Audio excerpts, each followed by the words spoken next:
Hello, everybody. Are we live? Oh, good Lord. He has me on big picture. Don't do this to me, Christopher. Where are you?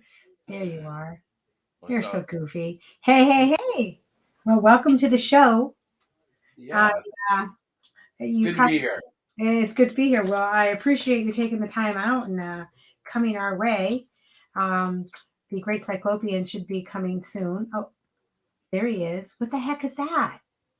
What? That scene in the back. It's like you're somewhere else. I'm at the convention. So how you doing? I'm doing well. We just decided to do a new format of our show. And which isn't really ready, so we're kind of pushing.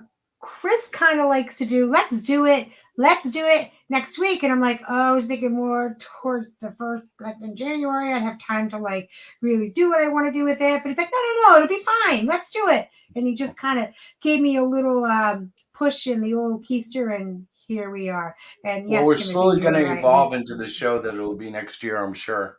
Right. So I'm just writing something down really quick because that's what I do. So let's talk about first. Welcome everybody that's in the chat. We will have an open mic. There will be hello Rick and hello Timothy and hello Mike and hello Terry. Oh gosh, she's so good. So we will have a time where we're going to open up the channel and people can come on and talk with us and all that good stuff. And yes, I know I'm slipping and I'm trying to get out of this hole that I've buried myself into, but thank you. No, you're doing fine. For your support. So let's talk about some things that are happening with Hero Shack Press. First and foremost, we finally got the Cluster Fudge 2 books, and stop with your face. It's not even funny. There. We got them in today. We're waiting for the variant covers, Quivix variant covers to come in. They should be in probably by the end of the week, hopefully. And then we will be taking the Cluster Fudge 2 packages and send them out to all the backers. But I do want to tell you guys right now, Cluster Fudge 2 is in demand on Indiegogo. So if you, look at how cool that is, because the green kind of shows the green. He's see-through. That is number 1 and which one is that, Chris? It's backward. It's backwards. It's actually like Cluster. Okay. Hang on. I'm going to fix that for a second. All right. He's got to fix it. He's my image guy tonight. There you go. Well, it's better, but the letters are backwards. But you can see this Cluster Fudge 2. The hard copy is right here. Oh, there we go. That is so cool. So we have them in our hands. That's the front and back cover. It looks amazing, by the way. I checked out the internal pages, and they were really, really cool. The interiors really kind of blow away Cluster Fudge 1. Yeah. But together, they're awesome. Yeah. So that's Cluster Fudge 1 with the new cover. And then we don't have a copy of the Quivix variant cover just yet. Those are what we're waiting for. They're a little behind, but we can still get out these first shipments. And we'll work on that. Yeah. Well, here's the thing. Since I do all the shipping, I have a plan. I have a plan. Ooh. So my plan is to get them out as soon as possible. But I did want to say that on Indiegogo right now, Cluster Fudge 2 is in demand. So that means if you missed out on the campaign, you can scoot on over to Indiegogo and purchase yourself a Cluster Fudge 2 copy. What are you doing? I slipped away from the convention. I'm trying to put me back in it. Tim So caught just me. He called me a before- liar. Listen, just before I came on, I came in the door because, of course, it Hi, was a meeting Lorenzo. night for me. Hey, Lorenzo. Yes, Chris has a little behind. Oh my goodness. Anyway, Chris basically said, see, this is your show and you're emceeing it. Now, I did not have that in my mind. I thought this was a team effort. I came up with the structure and I thought that, we would MC it together, but he's just now informed me he's just going to sit and listen and be silly. I want to play the role of the producer, like on a talk show. And what they do is they offer commentary, but you're the star, baby. You're the lead. You are the host. The hostess with the mostest. Okay. So how are you? I am good. I'm tired. You're doing very well. I had a long day at work, but that is okay. I'm excited to be here.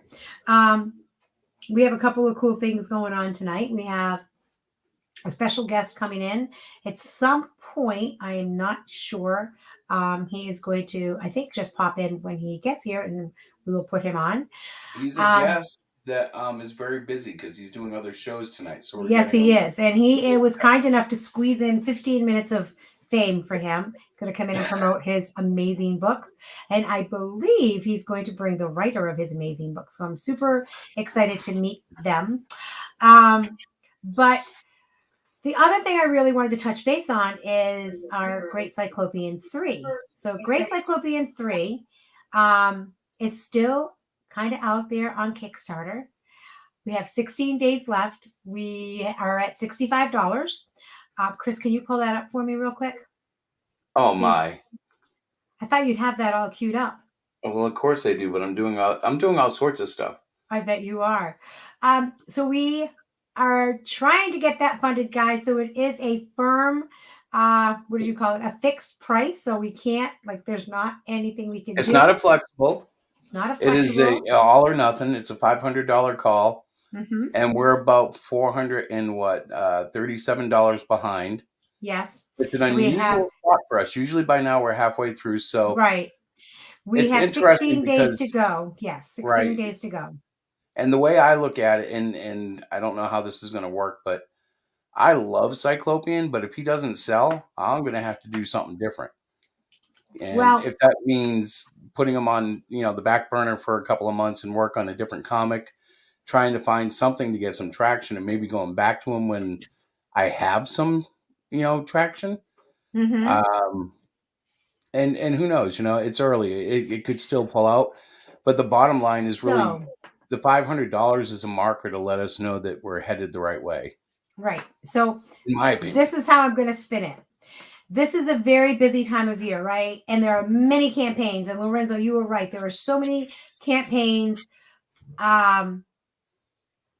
Bring Cyclopean over to Indiegogo. Okay. So there's so many campaigns that are out there. People are busy.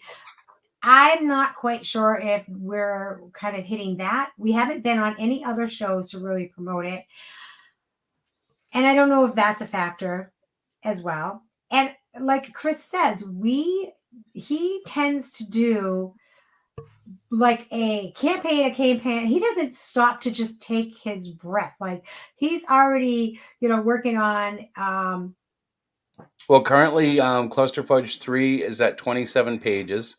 Yep. If I hold to the same criteria as the previous books, that'll be about another 25 pages long. But that's not a campaign. That's just what you're working on right now. But once what I was going to say is that once the Great Cyclopean campaign has ended, we will be taking a break in December and halfway through January. We will not be running any campaigns because we just need to take and slow down and catch our breath. That's kind of what I'm feeling. So if you are out there, I use it. Listen, I use these moments where sales aren't that great to, number one, beat myself like a piece of metal being beaten into a shape. And then I've already started focusing on refining my style and strengthening my anatomy and Right. covering my inking a little better. I know. Every time I I feel know. like I'm not where I want to be, I use that as fuel. And I And think that's great. I think, as an artist, as anybody, working on any endeavor, you always want to make it a little bit better, right? Um, I'm not feeling like the book is going to fail. I'm just saying we are a little more concerned because we only have 2 weeks to go and we're not even a quarter of the way funded. So we have to step back and reflect. Is The Great Cyclopean a book that people enjoy? Um, but well, in no, saying in that, a I purely believe it capitalistic is. listen, in a purely capitalistic world, which is where I come from, Yeah. is it making money? And if not, is it something we can fix, or is it something that needs more time? I kind of look at it like when I was a musician and I would put out a song. Hmm. Sometimes it would take a song a year to even get noticed. So Right. it may be that maybe Cyclopean just needs some time to ferment, and Maybe. it would be a good time to like maybe do the Violet Vamp issue, maybe do a crossover, maybe do a graphic novel of the Hmm. character that I discussed with you this morning. Right. Because I Or do have maybe another character coming. just take a break. So Lorenzo had a great question. I have not reached out to other channels just yet. I plan to do that this week to set up some show times. I know we've done it in the past and we've had some success with that. Chris is a little bit more reluctant to do that, but we're going to have a conversation and I'm going to tell them we have signed up and this is what we're going to do. So I'll be reaching out to some of the people that have hosted us on their shows before, and hopefully they will be glad to have us back and we can get this book funded. So Chris, do you have anything else you want to add to the campaigns and to the What business about side of, Cyclopean? well, just in general? I mean, like I said, Well, if you Cluster saw the Fudge 2 is, opening, yeah. I'm hinting a little bit at Plato the Platypus, Mm-hmm. who is a character who basically pulls Cyclopean from the wreckage of his aircraft, which crashed in a swamp. Yeah. Which, by the way, Rick, it didn't kill him, but it did knock him out, and knock him out pretty good. He had to take a little time to heal there. Mm-hmm. Not that he has Wolverine-like healing powers, but yeah, it did knock him out. I know Rick asked if he was to fall from a mile above, what would happen. Right. And No. as long as he doesn't get knocked out, he has a high degree of durability. But if he Mm-hmm. got knocked out on the way down, say if air pressure got to him or a lack of oxygen, which is funny because Mm-hmm. he doesn't breathe through nostrils or a mouth. Right. But if if he was knocked out, he could take considerably more damage. But he wouldn't end up dying because he is durable enough to take a lot more than like a human. Right. A lot more. Right. So do you have anything else that you want to add in regards to our campaign? And yes, Lorenza, I will be reaching out to some of the people who have had us on our show before to get this thing. I want to kind of address what Lorenzo just said about selling 2 books at once. Mm-hmm. We have one campaign going, but the other book is on HeroShack.com, and really, it's the same books that we've already done crowdfundings for. It's for a Christmas special. Mm-hmm. Yeah, she's working on the delivery right now. It's still in fulfillment. Yeah, it's still in fulfillment. We just got the books, the physical books in for Cluster Fudge 2. We're waiting on one more shipment for the Quibix variant cover. But I will be looking at the orders and sending out the people that just ordered the Cluster Fudge without the variant. Those will be going out within the next couple of days. And I will let you guys know through the Indiegogo campaign page. So I'll let you guys know that. They just came in today. I was very excited because they said it wouldn't be here until like the 10th. So that's a cool thing. And we have a plan. I have plans to reach out to, like we said a few times now, I'm repeating myself, which is not a good thing, that we will be reaching out to other people. Hopefully they'll have us on their show. So moving on. Are we ready to move on, Christopher? This is where I need you to create these fun facts of comic book history. So as most of you know, or if you don't know, I am relatively new to comics. I did not read them growing up like my husband. I didn't even know how to read them. And I'm very blessed that Chris was able to sort of show me, no, you read it like this. And through my editing of his books, I've learned to read them, I think, with greater ease. And in saying that, I want to know a little bit more about comic book history. So I said, why don't we do a portion of the show where we have just a fun fact? So I love Google, as many of you do. And I figured, well, I will find out what is the oldest comic book known right now. So does anybody know what they say the oldest comic book is? The book was created in let me make sure I got that right, 1837 in Europe. And type your answer if you know what it is. Come on, you guys are really smart. So I just heard about it this morning and I can't remember the title. Come on now. Help me out. It would look bad if everybody would think you fixed it if I gave the right answer. No. So this I'm going to guess it was Captain America. No, it's not. The earliest known comic book is called, are you ready? Drum roll. The Adventures of Obadiah Old Buck. The Justice League of America. No. I just said the name. Nope. The Avengers? Nope. It's called I am actually going to put the link in. Did you say The Adventures of Obadiah what? The Adventures of Obadiah Old Buck. Old Buck. Nope, it's not the yellow kid. The yellow kid. That was a good one. That was good though. My mom is old. What about the X-Men? So, no, I'm going to get it up here. I want to get the pages. I want you. Wait till you guys see this. I got to tell you, when I stumbled upon this little article, let me see if I can do this correctly.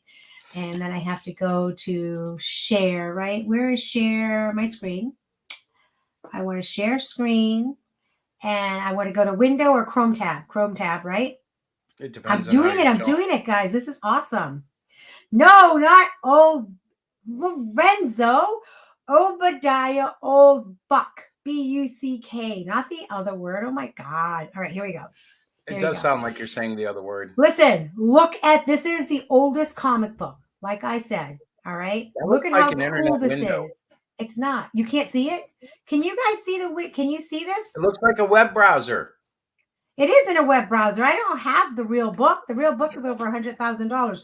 But can you see, how do I make it bigger? Right here. Wait a minute. How do I make it? Make the screen that you're got it in bigger. There we go. Yeah. Let me check. Yep, that looks better. All right. So we're looking at this amazing comic. Okay. And I started reading it. It's about 80 pages long. It's worth over $100,000. Give a few dollars and cents. What condition is it in? Is that in near mint or mint? You can tell that it's well read. Get it? Well read, like well read. No, Well Read is a TV show on YouTube. But just give us a second. I want to go through just a few of the first. Listen, the dialogue cracked me up because obviously we were talking back in the 1800s, and I love this kind of stuff. Mr. Oldbuck's first sight of his lady love. Look at how they spelled lady. I love it. Mr. Oldbuck beholds her vanishing in the distance. Mr. Oldbuck in love. He seeks to conquer the tender passions by study. Mr. Oldbuck, finding study ineffectual, tries music. He discovers that all his efforts are in vain. Oh, looking from the window, Mr. Oldbuck espies his lady love. He rushes to the street, but she has vanished. Oh, poor Mr. Oldbuck. One more page, guys. Mr. Oldbuck resolves to write to her. Mr. Oldbuck's dream. Look at the pictures, though. Look at how cool. Look at how, oh my gosh, I love it. He receives no reply to his letter. He's heartbroken. Now, to me, it's not dirty, guys. He was kind of being pervy, wasn't he? He was looking at her out a window, and then he tried to stalk her, but got away. It's so cool. It's so cool. I'm actually. Have you read the whole thing? Not yet, but I plan to. That's one of the things. So towards the end, he kills her, right? He drinks her blood and puts her body down a well. No, he does not. No, he does not. Any of that. He doesn't do any of that. He actually, it's a love story. And there's some murder and stuff in there. I mean, he gets a little you know, It's a a comic book. little It has messed to be up, you crazy. know. Yeah. But up until a few years ago, the first comic book was generally thought of to be as the Yellow Kid. But now we know that is not true. It is The Adventures of Mr. Old Buck. Anyways, I thought that was really fascinating. I think this book is super cool. Oh, Timothy, only you. Oh my God. And I kind of think the name is funny because he does like fly off a horse, and I think he does do stuff like that. But like I said, I haven't read the whole Well, he was book. stalking that girl that he was aspiring. Well, he was aspiring. Look at these. Look at the artwork, though, guys. Isn't it cool? Do you know he was the first one to put the boxes around his little artwork and stuff like that? What is that called? What's the layout? Paneling. Yeah, The paneling. panel. Thank you. Yeah, I'm still learning the paneling. He's one of the first. He actually introduced paneling. So for all of you comic buffs out there, you might want to check it out. I found this the actual book at the Yale Library. What were you doing there? I was looking for a copy. I was looking for a copy of it. Wait, I'm going to put it in the description. If you guys would love, hold on, let me do this correctly. If I did it.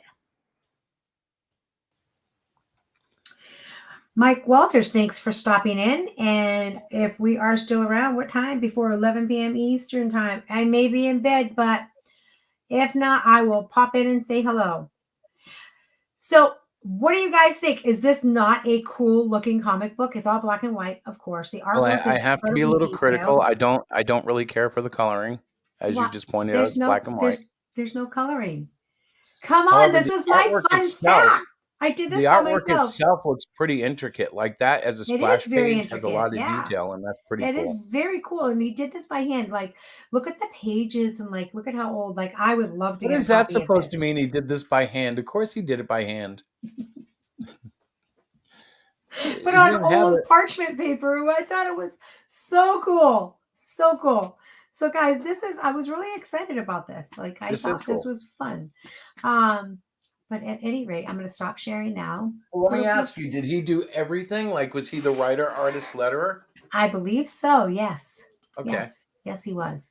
Do you know that it was side stitched? And that there are 6 to 12 panels per page. There are no word balloons. Did you know that? No. The comic was done by... Did you know that it was found in human skin? No, it's not. Oh. He is the creator of the picture story. Ready? Rudolf Topfrier. Rudolf Topfrier. Let me see if I can get that name. Rudolf. I'm going to put that in chat so you guys can What did Rudolph do? He created the book. He created the picture book. He's the guy. All right. Mm-hmm. So no, the book. Was this a Marvel or a DC book? No, I know you guys are like making fun of it, but if you are into comic books and you like a little bit of history, I think you need to check it out because it's definitely. It looks like one of the names the pastor's wife used to make fun of me with. What? Because my name is Christopher. She used to like Rastafari. Oh. And this would be Rudolph Topher. That looks like an insult. All right. So I'm going to go back because I want to share this one page with you. You guys see it? It's very pretty. Yes. Look at, he's suicidal. He's so sad. I don't know if he had a red nose. Not only is he a stalker, no, he didn't have a red nose. Stop. So he's looking for attention? This is his like pity play to get the girl's heart? Well, I don't know. I didn't read the story. I was just whipping through the pages. That's what it looks like. He stalked her and then he pretends to try to kill himself. Can you guys still see all these pages that I'm putting up? Yes. Yeah, they're very cool. This is only, let's go down to some of the later pages. Page 39. I don't know if it'll come up though, because, okay, here we go. Look at this, guys. The chimney happens to be that of his beloved. Excessive fright of her parents. She recognizes the dog and rushes to embrace it. I don't know what happened, but anyways, something happens with the chimney. Look at the little cat. Oh, he's so cute. That's where they put all the bodies. They're in the chimney. You're a funny dude. All right, let me get out of this. Stop sharing. It did. Yay. What? Rastafari? No. It's Rudolph I don't know how to quite pronounce his Topferiо. I don't know how to like. It's a Switzerland accent. So help me out, Chris. Okay, I'll help you out with this one. There must have been some magic in that old rope that he found.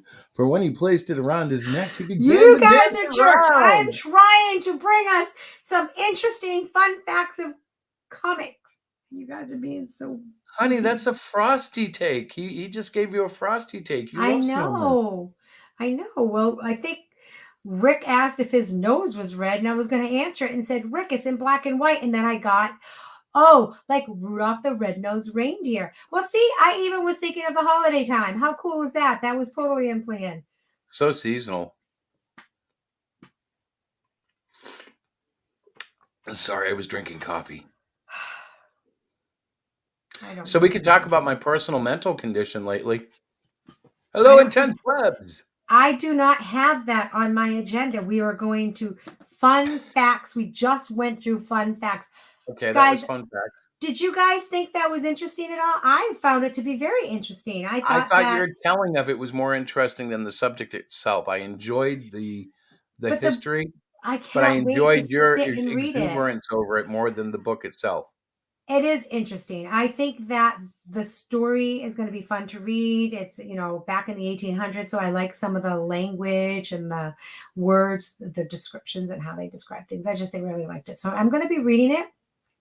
And if I can somehow download it on my iPad, that'll be kind of a fun read. If I read it, I'm just going to make fun of it and interpret everything the wrong way.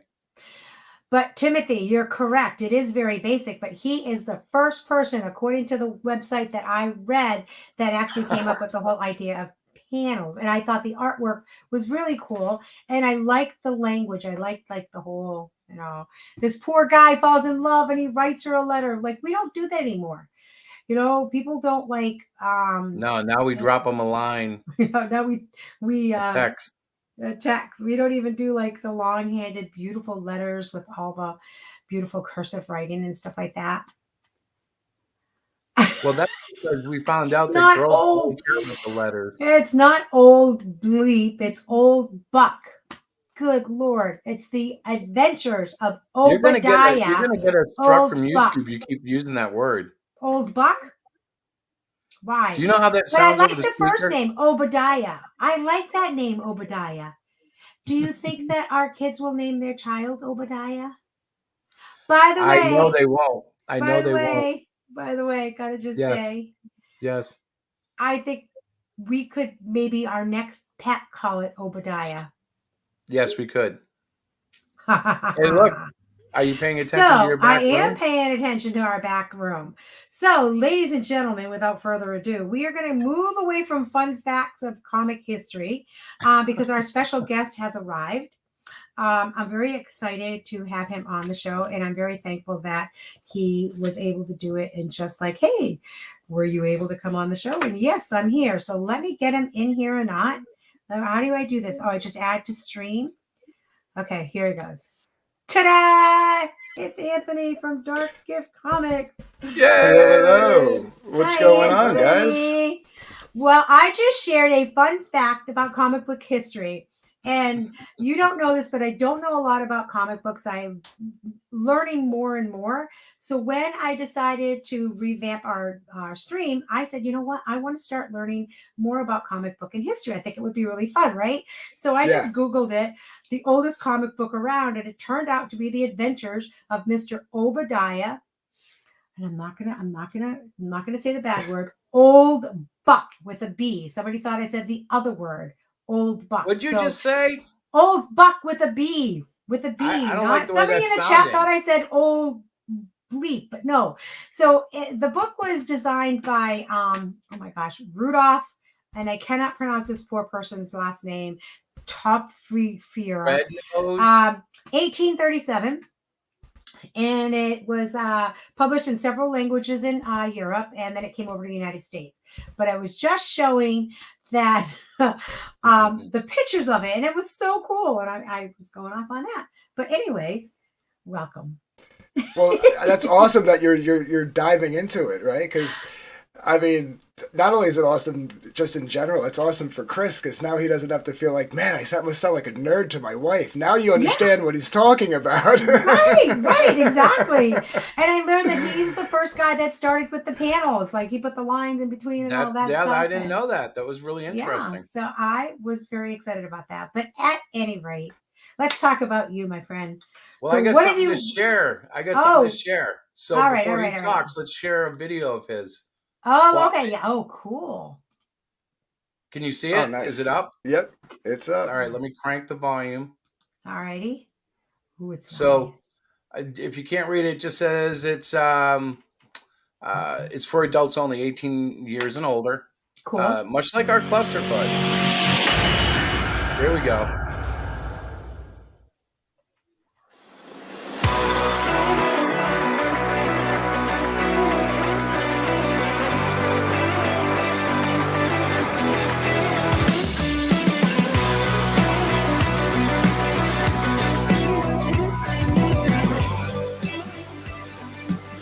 To save a city from corruption and despair, a hero will fall only to rise into the light. Lightbreaker Genesis, Volume 1, only on Indiegogo.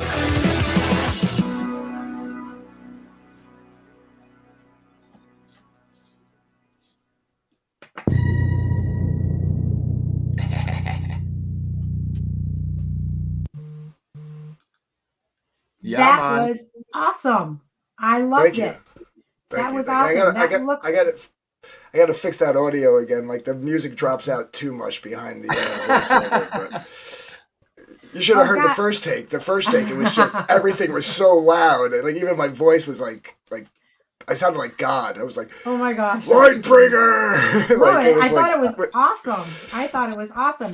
So guys, I want to also bring in another person. I literally got home at 8 o'clock. I believe this is the writer of Lightbringer. Is this the writer, Anthony, that are bringing in? It's the only person I sent the link to. If it's not her, then I don't know who it is. All right, well, I'm gonna It add has to be the her. stream. Hello. Hello. Thank you for having me on. Yes, I am the writer. Absolutely. So. Oh, great. Oh my gosh. This is exciting. I walk in the door, guys, and Chris is like, have you looked at Twitter? Well, I work with kids from like 2 o'clock in the afternoon to 6. I don't stop. My watch was blowing up, literally. Twitter. And it must have been like him doing his thing. And then I got home and I read it. I'm like, oh, of course. This is so cool. So we have the writer and the creator of the book. Yeah, so you guys, that's why right. don't you tell us a little bit about it? I would love to hear more. Absolutely. So the original idea behind so the story begins with a gentleman who reviews comics online. And in 2006, 2007, he created a webcomic that was sort of his original superhero comic. And, well, the comic didn't really do as well, I think, as he hoped. It really didn't hit the beats and the story ideas that he was wanting to get. And so in 2013, he said, you know what? I'm releasing this out to public domain. I'm not really interested in doing much with it. So if you want to do something with it, go for it. So I always thought from that point, though, that there were some really cool ideas, some really positive seeds that if they were properly taken in a good direction and given a more serious treatment, right? Like treat it like a real comic with a real quality artist, a real quality story, that there could be a really memorable thing in there. And I think that was the moments that I sort of realized, you know what, maybe I should do something with this. And so the idea that I kind of came to remake it came from actually another YouTuber.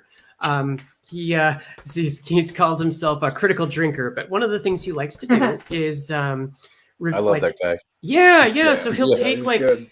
like Thor from Avengers Endgame, or Rey's character from The Last Jedi, characters that really didn't work well in that movie or their context, but then redo it, rewrite it, make it, give it you respect the property enough to give it the treatment it deserves. And that's the basic idea behind it, where I saw a really quality superhero origin story, but it needed to be tightened up. It needed to be reworked, and it needed a quality artist like we get in Vic King here. So yeah, that's the motivation is pure optimism to kind of bring it back up to, to a quality standard. So Right. And I think that's awesome. I think that's, Mhm. that you were able to see something worthy and something that wasn't like just grabbing everybody's attention. You Well, know what I mean? Like right, you were able to right. look at it and say, you know what?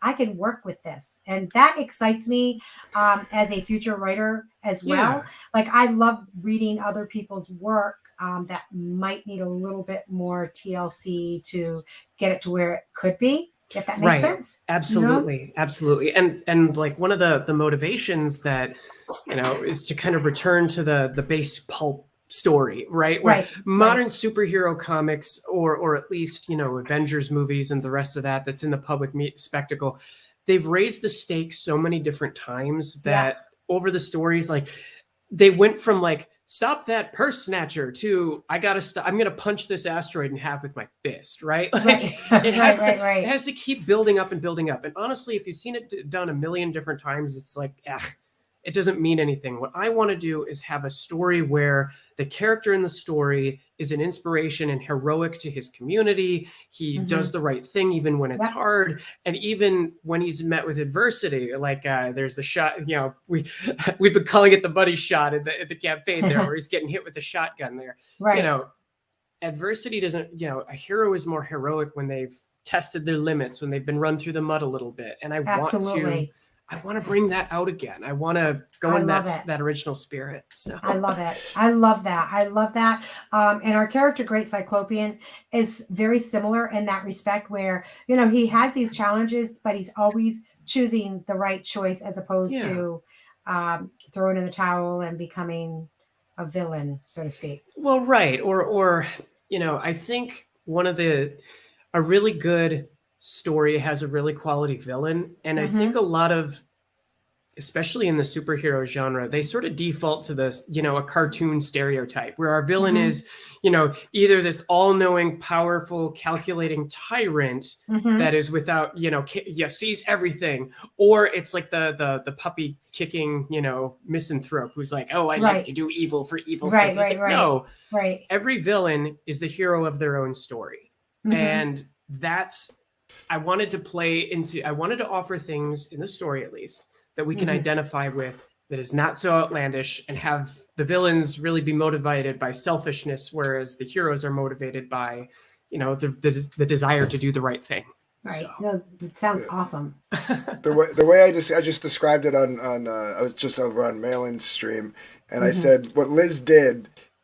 She took a McDonald's cheeseburger and turned it into a porterhouse steak. There you go. Exactly. That's what she did. Yeah. Like the McDonald's cheeseburger is okay. It'll do you. Right. It'll do you. It's okay. Might hit the spot momentarily, but. Right? But it's just like every other run-of-the-mill franchise cheeseburger out there, right? But what Liz did was took that and literally, what she did to the characters, like the original characters, how she fleshed them out and took away all the stereotypical tropes that you see in comics, and got creative with certain aspects. Like I'll let her tell how she came about with the villain, but just the way she did it was just like, I was like, I got to publish this. We got to do this. Let's do this. So let me ask. This is kind of an angle that we usually don't get to hear about, but how are you getting involved in publishing? I think that's so cool because as a self-publisher, I get that. So, did you just make a pitch, or did Liz come to you, or was it a? Well, Liz came to me, but so here's the thing. So when I started getting involved in the creator aspect, I did the Ash Can for Wart the Wizard. I put out an art book on Lulu.com, and then I took the dive in with Hunting Alice. So. While all that was going on in my head, I was like, wouldn't it be cool? Because you're watching certain creators, like big name creators, who are now doing this for other big name creators, right? You got EVS is doing it for why can't I think of his colorist? He's doing it for his colorist. He's doing it for Dale Keown. He's doing for all these other people, right? So I was like, wouldn't it be cool if I could get there one day? Like in my head, it was still one day, Right. And then I started hearing people, you hear other creators stuff like, man, I don't want to run a campaign. I don't want to do a printers. I just want to write. I just want to draw. I just want to do this. Or some people just don't even know how to do it, and they're scared to take the Right. the dive in and just do it. And if you mess up, you mess up, and if you get it, you get it. So that this was all just kind of running in my head, and then I get an email, because Liz isn't on social media anymore. I get an email from this Iron Liz Schochill, who I've never heard of before, and it's a very nice, well thought out email, and it explains who she is and her background, and and what she's looking for, and any potential hiccups that might come along the way from past experiences. Right. And I said, well, you came to the right place, because we've all been canceled at some point or another, and we're not afraid of that. So I will definitely help you. I said, well, let me meet you. So we did a video chat. We talked for about, I don't know, maybe an hour and a half, 2 hours almost. A long time. Cool. That's awesome. And and then I said, well, can you send me some sample pages, like script pages? Do you have anything already written out? I was like, so she's like, yeah, I can send them to you. So while she was pulling them up, I was also like Googling her and this gentleman who originally did everything, and the channel that they originally originated from, and all that stuff. And I was looking for like the drama that was gonna pop up and stuff like that. And I was like, oh, this is gonna be tame compared to the stuff that we've dealt with over here. So, and I said, all right. So she sent the pages, and when she sent me the original pages, like the original comic, and then what she had matching that, and I was like, yeah, okay, we're doing this. and I said, because in my head I was like, well, I don't know if I'm ready for this yet, right? Like, how do I do this? But it was like I all of a sudden I told Liz this. When I got back to her and said, yeah, let's do this. I said, it brought me back to a conversation I had with my sister like a couple of years ago, when they were her and her husband were talking about having kids. And my mom was like, when are you going to give me a grandbaby? Blah, blah, blah, blah, blah. You know how moms are, right? And my sister and my brother were like, oh, well, we don't have a big enough house, or we don't make enough money, and we're not ready. Right. And I just turned around to him and I said, you keep saying that you're never going to be ready. Right. Right? There's always going to be an excuse, right? Just step out in faith. That's my thing. Step out in faith. And I said, well, that's what I said. And I said, you know what? I should take my own advice. Let's just do it. You know? Let's just do it, right? Throw it out there. And so that's how that came to be. So I did contribute to variant cover, so I did do a little creative. Absolutely. And you're kind of helping manage the campaign for me, because, like you said, I'm not on social media anymore. Because that was well, that's really helpful. To have somebody. Actually, I might have to go that route myself. I am not good at online social media. No excuses, but being autistic, I'm easily triggered. I admit it openly. Except causing trouble. I had to take over the Hero Shack Twitter account because he was just like out of line. I'm like, you know what, dude? This can't happen. This is our business channel.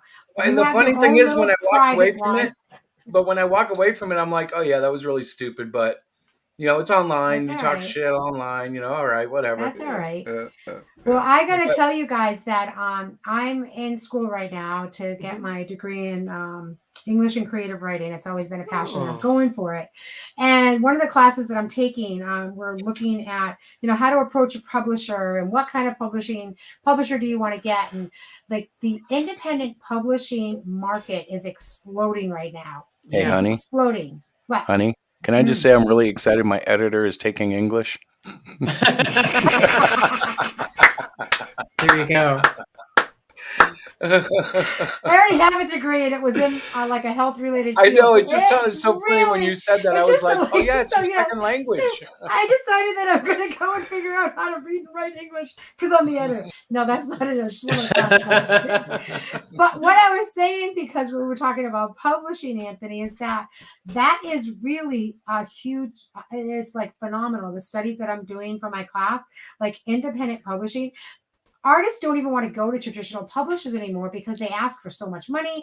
They take your work and they'll tweak it. They do the covers for you and all that. And I know like for Chris, that's never going to happen. He likes to be in charge of all the creative side of it, sometimes against what I think we should do.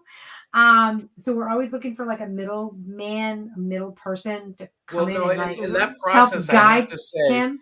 I have to say, I use her totally in wicked ways. I throw things at her. Nice, that right, I don't guys? We're expect. married. He loses me. I don't expect to get them by her, but I know if I surround that one idea with enough bad ideas, she'll go, well, what about that one-eyed guy? We could make a comic about him, right? I can't even. I See, that's the way to do it. Oh my gosh, I can't even.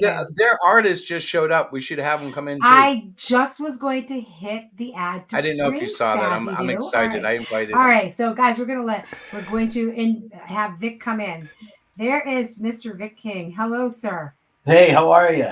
I am wonderful. How are you? I'm doing great. Great to see you guys. I'm so glad that you popped in. First, I just want to put this disclaimer out. So I have taken over this particular show. Actually, I said to Chris, listen, I want to make this stream interesting. I want people to watch it and find fun things to talk about or whatever.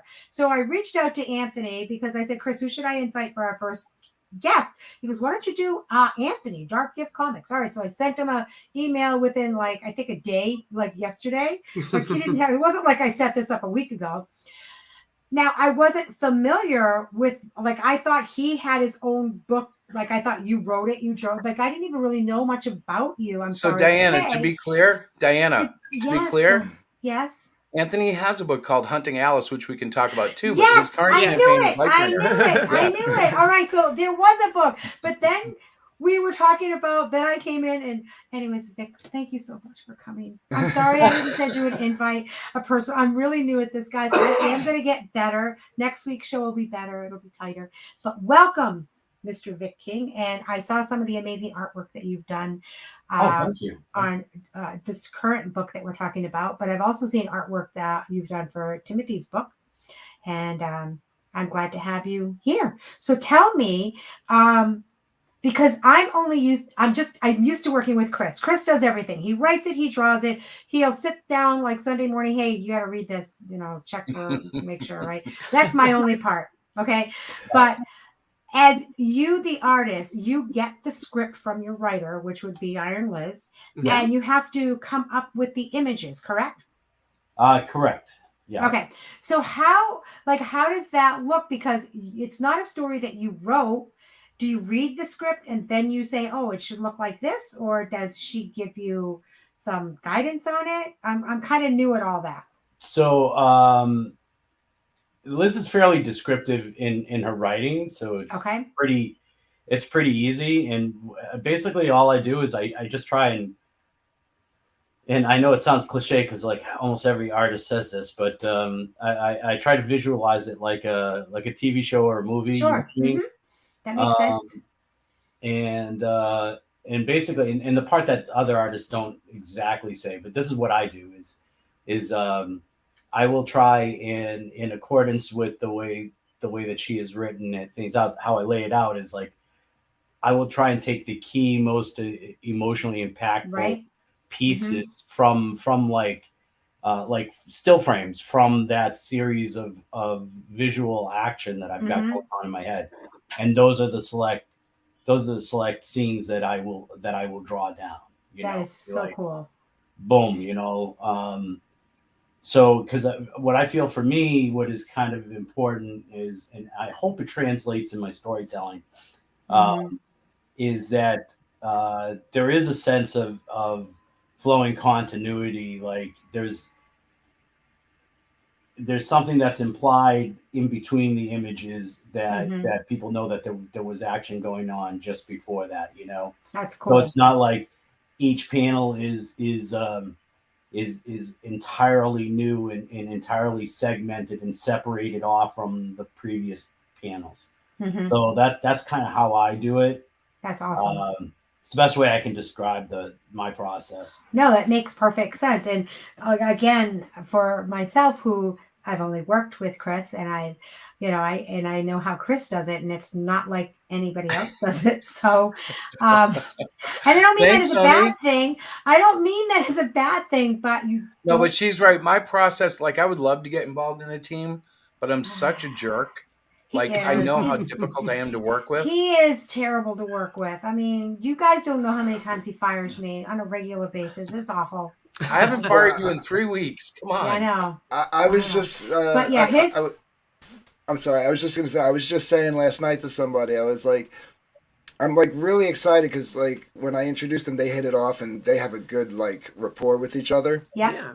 And when the three of us get together on like a video call, it's not like one person is like cracking the whip. Like, this is in essence, this is Liz's project, right? Yeah. You know what I mean? So she has basically final say, but she is very open to ideas from Vic and myself as far as where this, with Vic, with which how this page should lay out, with me what we should do as far as like the campaign layout and all that stuff.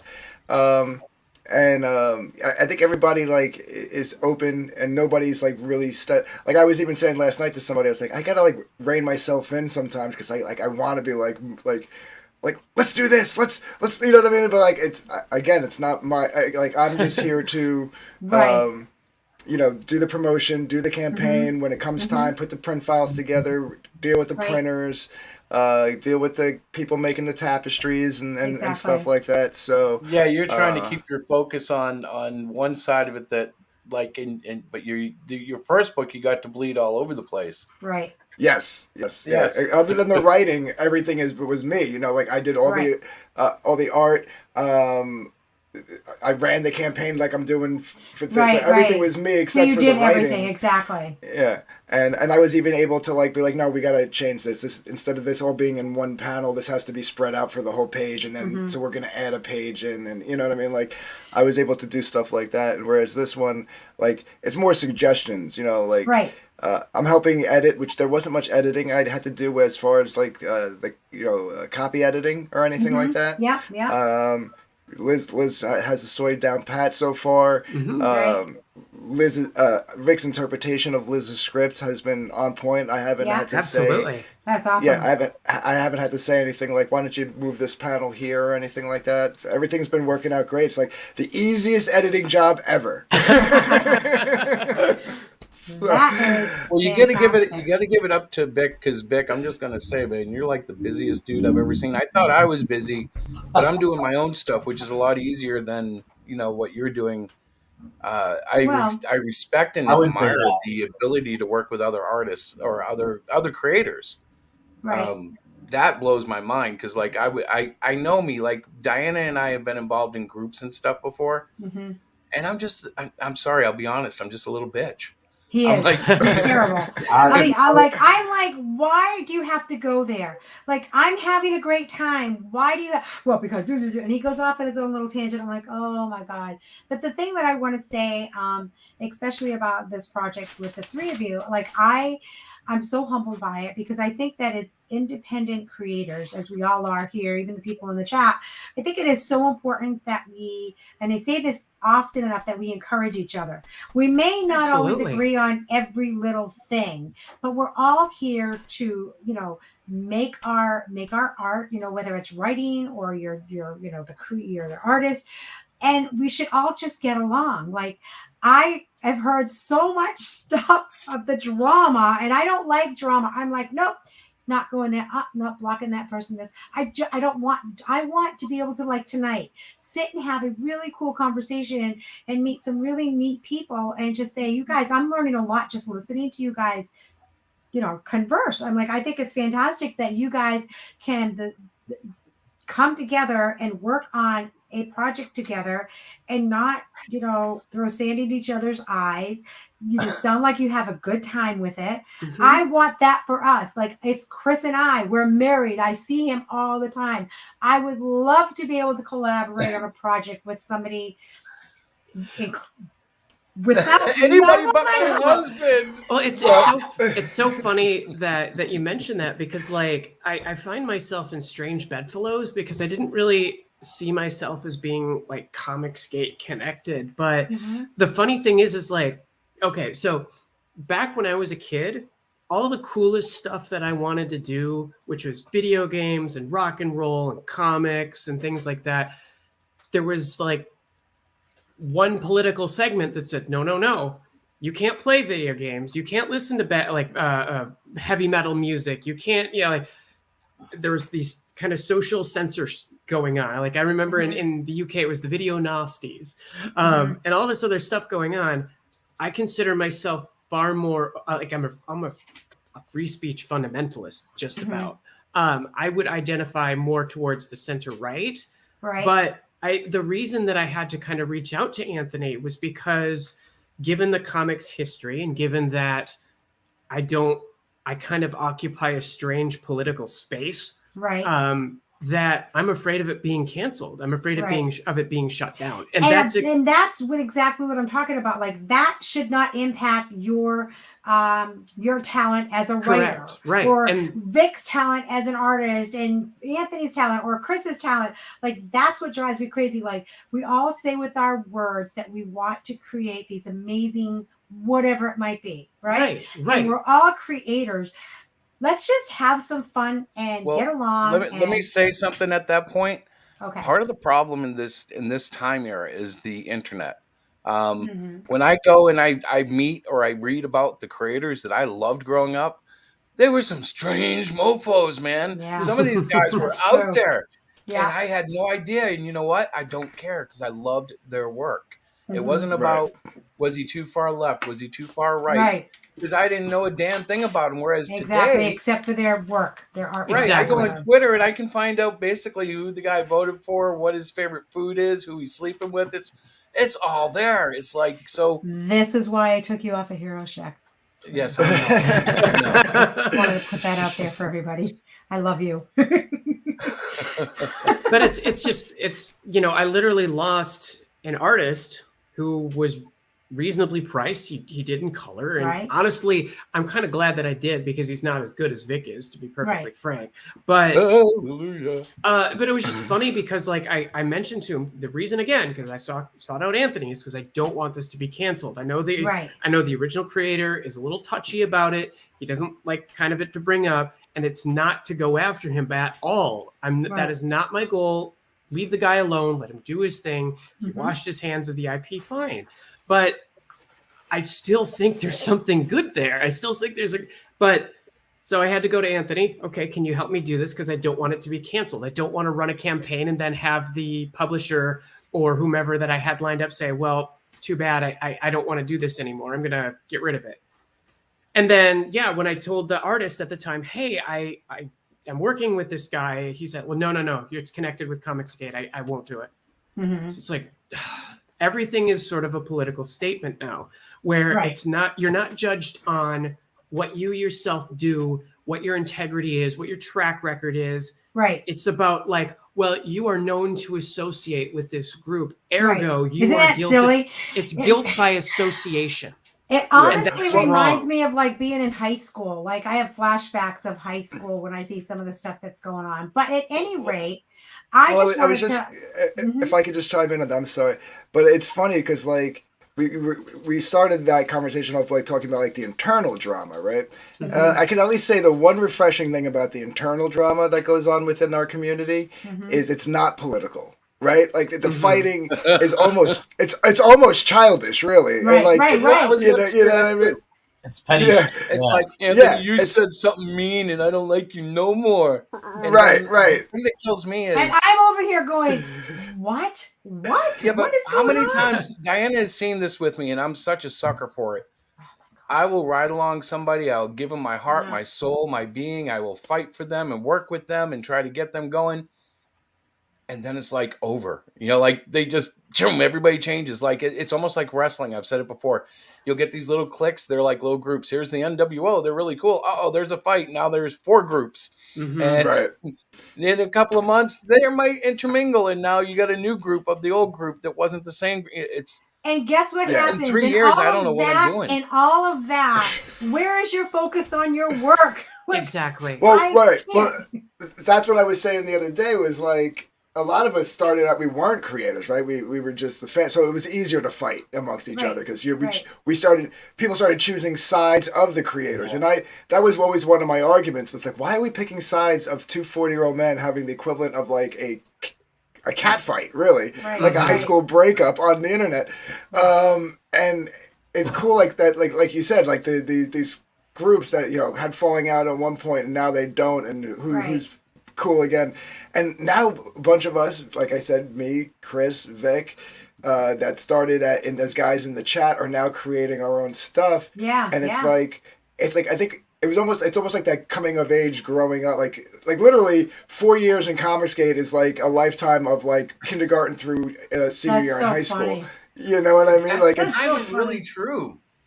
Yeah. And I don't know anything about Comicsgate or anything about all that. Yeah. As What's you guys weird know. is what he's talking about is interesting because, like, you hear the lore of Comicsgate, but in the little circle that he's talking about, where we were just kind of bouncing in, trying to find our footing, there were contemporaries around us who haven't stuck around, who haven't made it, and yet, like, here's three of us who have been like around for a couple of years, 3 years, 4 years, Right. and we're still who grinding dropped out of school, right? Yeah, who dropped out of high school, and we're the ones making it to the graduation line, and now it's like, you know, we're all off to who's going to college, who's going to the military, who's going to go work for their dad, right? It's funny you use that analogy. Sorry to interrupt, but like as Diana, you mentioned you're going to school so you can write. I work in finance all day. I have a very boring regular day job. I do just fine, but I also see that I can see what the future looks like, and I know if I don't sit down and focus on the things that I want to accomplish and the stories I want to write, exactly, then I'm not going to feel complete, and I'm not going to be one of those people that is going to be dogged by the words "what if," right? Right. I mean, no, I'm right there. I mean, listen, I am well into my older years now, and I decided to go back to school. My passion for the last 20 years has been a clinician. I'm a therapist. I work with children with autism. That's what I've been doing for the last 20-something years. And I have always been a poet at heart. I love poetry. Chris can't stand it. I love to write poetry. I take the experiences that I have, and that's what I do. I create poetry from it. And so, you know, working with Chris and learning about this type of business, I really want to get a little bit of knowledge of the mechanics of writing. Yes, I know it's a big joke. Oh, she's the editor. But no, seriously. And I'm learning the business side of it as well. How to publish your own works, whatever. Well, I will say some of the stuff that you've brought out from your class has helped educate me, things I didn't think about. So I can't criticize you going there. I just think it sounds funny when you say, so I'm taking English. I'm like, no. It is funny. It is funny. You're right. It is funny. But I'm having a great time. I got, you know, I'm doing all A's. I mean, I'm doing fine in it. But that business part of it, is very elusive for me. That I've been in the field working with people. I'm a therapist. That's what my heart is. Well, so you put me out in the business. Well, you came into Hero Shack Press, and I had already started screwing things up all on my own. So she's been kind of untangling my cords and my cables and straightening out my pencil box because she's like, what are you doing here? I don't know. I just did it, you know? I'll just put this out there for you guys because he is on the spectrum. He is autistic. He thinks very differently. Like the way he processes things, he's very black and white. So like I have to sometimes take a minute to like phrase things so that he kind of gets what I'm saying and not like I'm not attacking you type of thing. Well, I bet you Anthony can understand this because I think you do the same thing. When I was deep into my music, I used to work all the time, all by myself, sitting at a computer, programming, and then grabbing the guitar and playing out my stuff and whatever. There's like a creative flow that you get. And like, I don't know, when you're not trained professionally, you find ways to do things, even if it's not the right way. Like my first recordings were done with 2 tape recorders that were single track recorders. And I would just dub off one to the other and play another part along with it with a big stereo speaker. He did too. It was so good. That's great. I did the same thing when I was in high school. I couldn't afford it. Back then, you get the old Tascam 4 tracks or 8 tracks with the DAT tapes and stuff.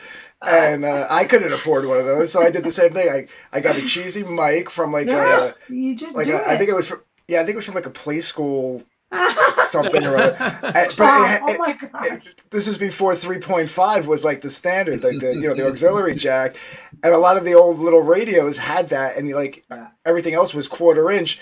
So you plug that microphone in, you set it up right in front of the amplifier or the acoustic or whatever. You play it, you do what like he said, then you put the 2 radios together.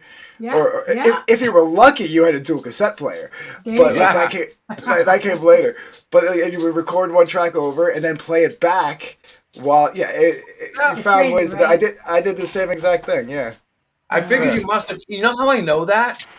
Because you are, number one, you've shown your musical interest, but you had the chutzpah to put out a comic book, and like it's just like the same thing I was doing when I first started. The same exact thing. It's like you're just stepping out, and it doesn't matter if everything's perfect or not. You're gonna put that damn book out, and that's the way it was. And I love that. Like, and I recognize that character thing. You know, it's like I do the same thing. Like, I don't care if I decide I can build a car tomorrow. I'll build that damn car, and I don't care how good it is. It's my best car. You know what I mean? Like, that's kind of how I do it. And the same with comics and music. I think that the passion that we have as creators, whatever you're creating, right? That passion that fuels you to do the things that we do. That's where I want to be. Like, I want to be in that zone. Like, I want to hear, like, what is Anthony working on? What is Iron Liz? What is Victor? Like, you know, I want to know about that kind of stuff. I don't want to know. Well, like Liz spoke about rock and roll and video games. I got to ask, how old are you? How old am I? Yeah, I'm just trying to get a reach on your generation. I'm at the edge of Gen X, I guess. So I don't want to give my real age because I'm getting to the point in my life where now I'm starting to get self-conscious of it. But well, no. So the only reason I ask is because that's exactly what the 80s and 90s were for me. Video games, rock and roll, comic books, all the fun stuff. And I'm like, Dungeons and Dragons for me 40 too. or 50 like us, you know, like come on, no way. No, I'm a millennial technically, but yeah, cool. No, it's just like I said, like I have a lot of ideas for things where I wrote down 100,000 word tabletop RPG that's about vampires. I have another IP where the storyline is a group. Think of like the Marines from like Aliens, the movie that, and then they go back in time to 1718 to stop a historical event, but then mess it up and have to work with pirates. I'm working on a screenplay. I write short stories. I do tabletop, like all this stuff, right? All of this all these ideas and whatnot. And I realized that the more and more we, you know, given the labor market, the way it is, and even given my current trajectory at work, for example, right? If I want to move up, then I can easily move up. I just have to add another 10, 15, 20 hours a week to that workload. Right. As you do under any organization when you climb the ladder. That to me is not fulfilling. Right. I don't, it's a nice means to an end. It's a nice way to, I do a service, I do regular work, and I do good work. But I have stories, I have ideas, I have things I want to realize. And I realize now that I'm getting to the point where it's like, it's easy to ignore this stuff when you're still in your 20s. Right. You know, when you think you've got all the time. When you think you have more time, right? I get that. But once I crossed 30, that was the moment where it's like, oh no. It's like, I'm doing okay. Like if you look on the outside, I'm doing just fine. But that was the moment where I'm like, I got to get my stuff together. I'm not going to have all this time in the world to try to put together a comic, to try to put together 2 tabletop RPGs, to get all the stuff that I have in my head that I want to see realized. Right. I have some of the capital. You need to pursue your dreams. You need to go for it, you know? And you have to. You have to get it out there, and whether it succeeds or fails, at least you tried, and at least you created something, because it's super easy to criticize. And I have a thought on that. I have a thought on whether it succeeds or fails. My thing is, like, if you are following your passion in your heart and you put it out there and the world goes boo-hoo or whatever, they don't like it, that's okay, because you stepped out and you did it. You didn't like just say, you know, the market's not like what Anthony was saying about having a baby or not having a baby. Like, when's the right time to have it? You know what? Just do it. Just get out there and do it and let it fall where it's supposed to fall. And you will learn from that. Like my thing that I tell the kids, like, if you're served a lemon, make lemonade. In other words, like, if something you get is really distasteful, unless you love lemons, of course, that doesn't work. But the point is, like, if whatever comes into your path and you're like, you know, I just can't really work with that, then is it that or is it you? Like, do you have to do some fine tuning within you?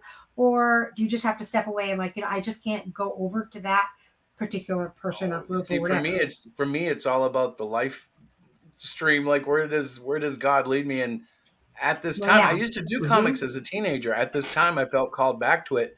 And it's funny because, Liz, you were talking about, like, getting past 30. For me, it was 49. When I saw 50 at the peak, and you can see it, like when I started making comics, and you can see my intensity. I work so hard at getting better all the time that like the progress is almost visible. Every other issue, I see a progress when I look back. Like, I think others too, Chris. Other people have told you too. They have. I just don't want to assume that for people. You know what I mean? Well, I'm speaking from my POV. But that's the point, But what I'm saying though is, number one, it's good that you started at 30 because 50. It's like one of the things I want to do is make sure I do everything before I die. Yeah, and I'm like, man, that could be tomorrow, man. When that becomes your goal, you might have waited too long. Yeah, you know what I'm saying, man? It's like, man. But you sound like very creative and like, I don't know. I'm excited for you. Yeah, we're of course probably going to end up backing your book because that's what Diana does when she talks to creators. I will. I definitely will. I definitely will. Yeah. When I get off today or tomorrow, I will go over and back it for sure. But so guys, listen, I don't want to keep taking up your time. I know this was supposed to be like I said it's only 15 minutes. I just want to have you on. We're trying to get this new format and have a guest or two come on. And I got the whole. Well, we need to ask a couple more questions real quick. Sure. Oh, absolutely. I have a couple more. First of all, is the book black and white? Yes, it's going to be 32 pages, black and white. Mm-hmm. So very cool. If it goes gangbusters, we might have like a stretch goal, some extra pages, but we'll see. I'm trying to keep it modest because, like I said, I originally would like to do a tabletop RPG, but I got to establish myself first. So first things, things first. Yeah, that's smart. And do you have a location, or should I talk to the publisher about a link that we could add to our website to have people go back to your stuff? Should I just put IGG in there or something? Or do you have like a website, or do you have a? Oh, do I have? I don't actually, like I said, I don't have social media, so I would recommend Anthony, right? Right. If anybody wanted to reach out to me for whatever reason, Anthony's the one to kind of do that. Simply because, I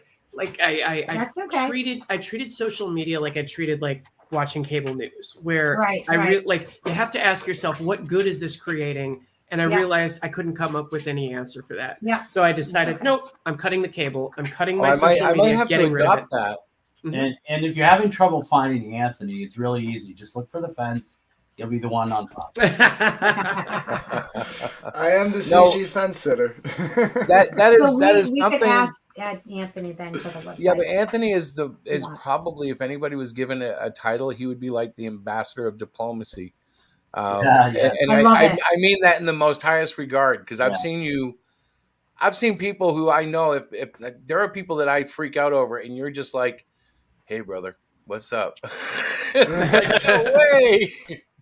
Yeah, like it's you gotta I don't know. That was always that's always been one of my things, and sometimes people took to it and sometimes they didn't, and then they didn't, and then they did, and then they did, and then they didn't. Like it's always gone back and forth. But I think sometimes it takes time to accept, and then there's always the backlash of denial.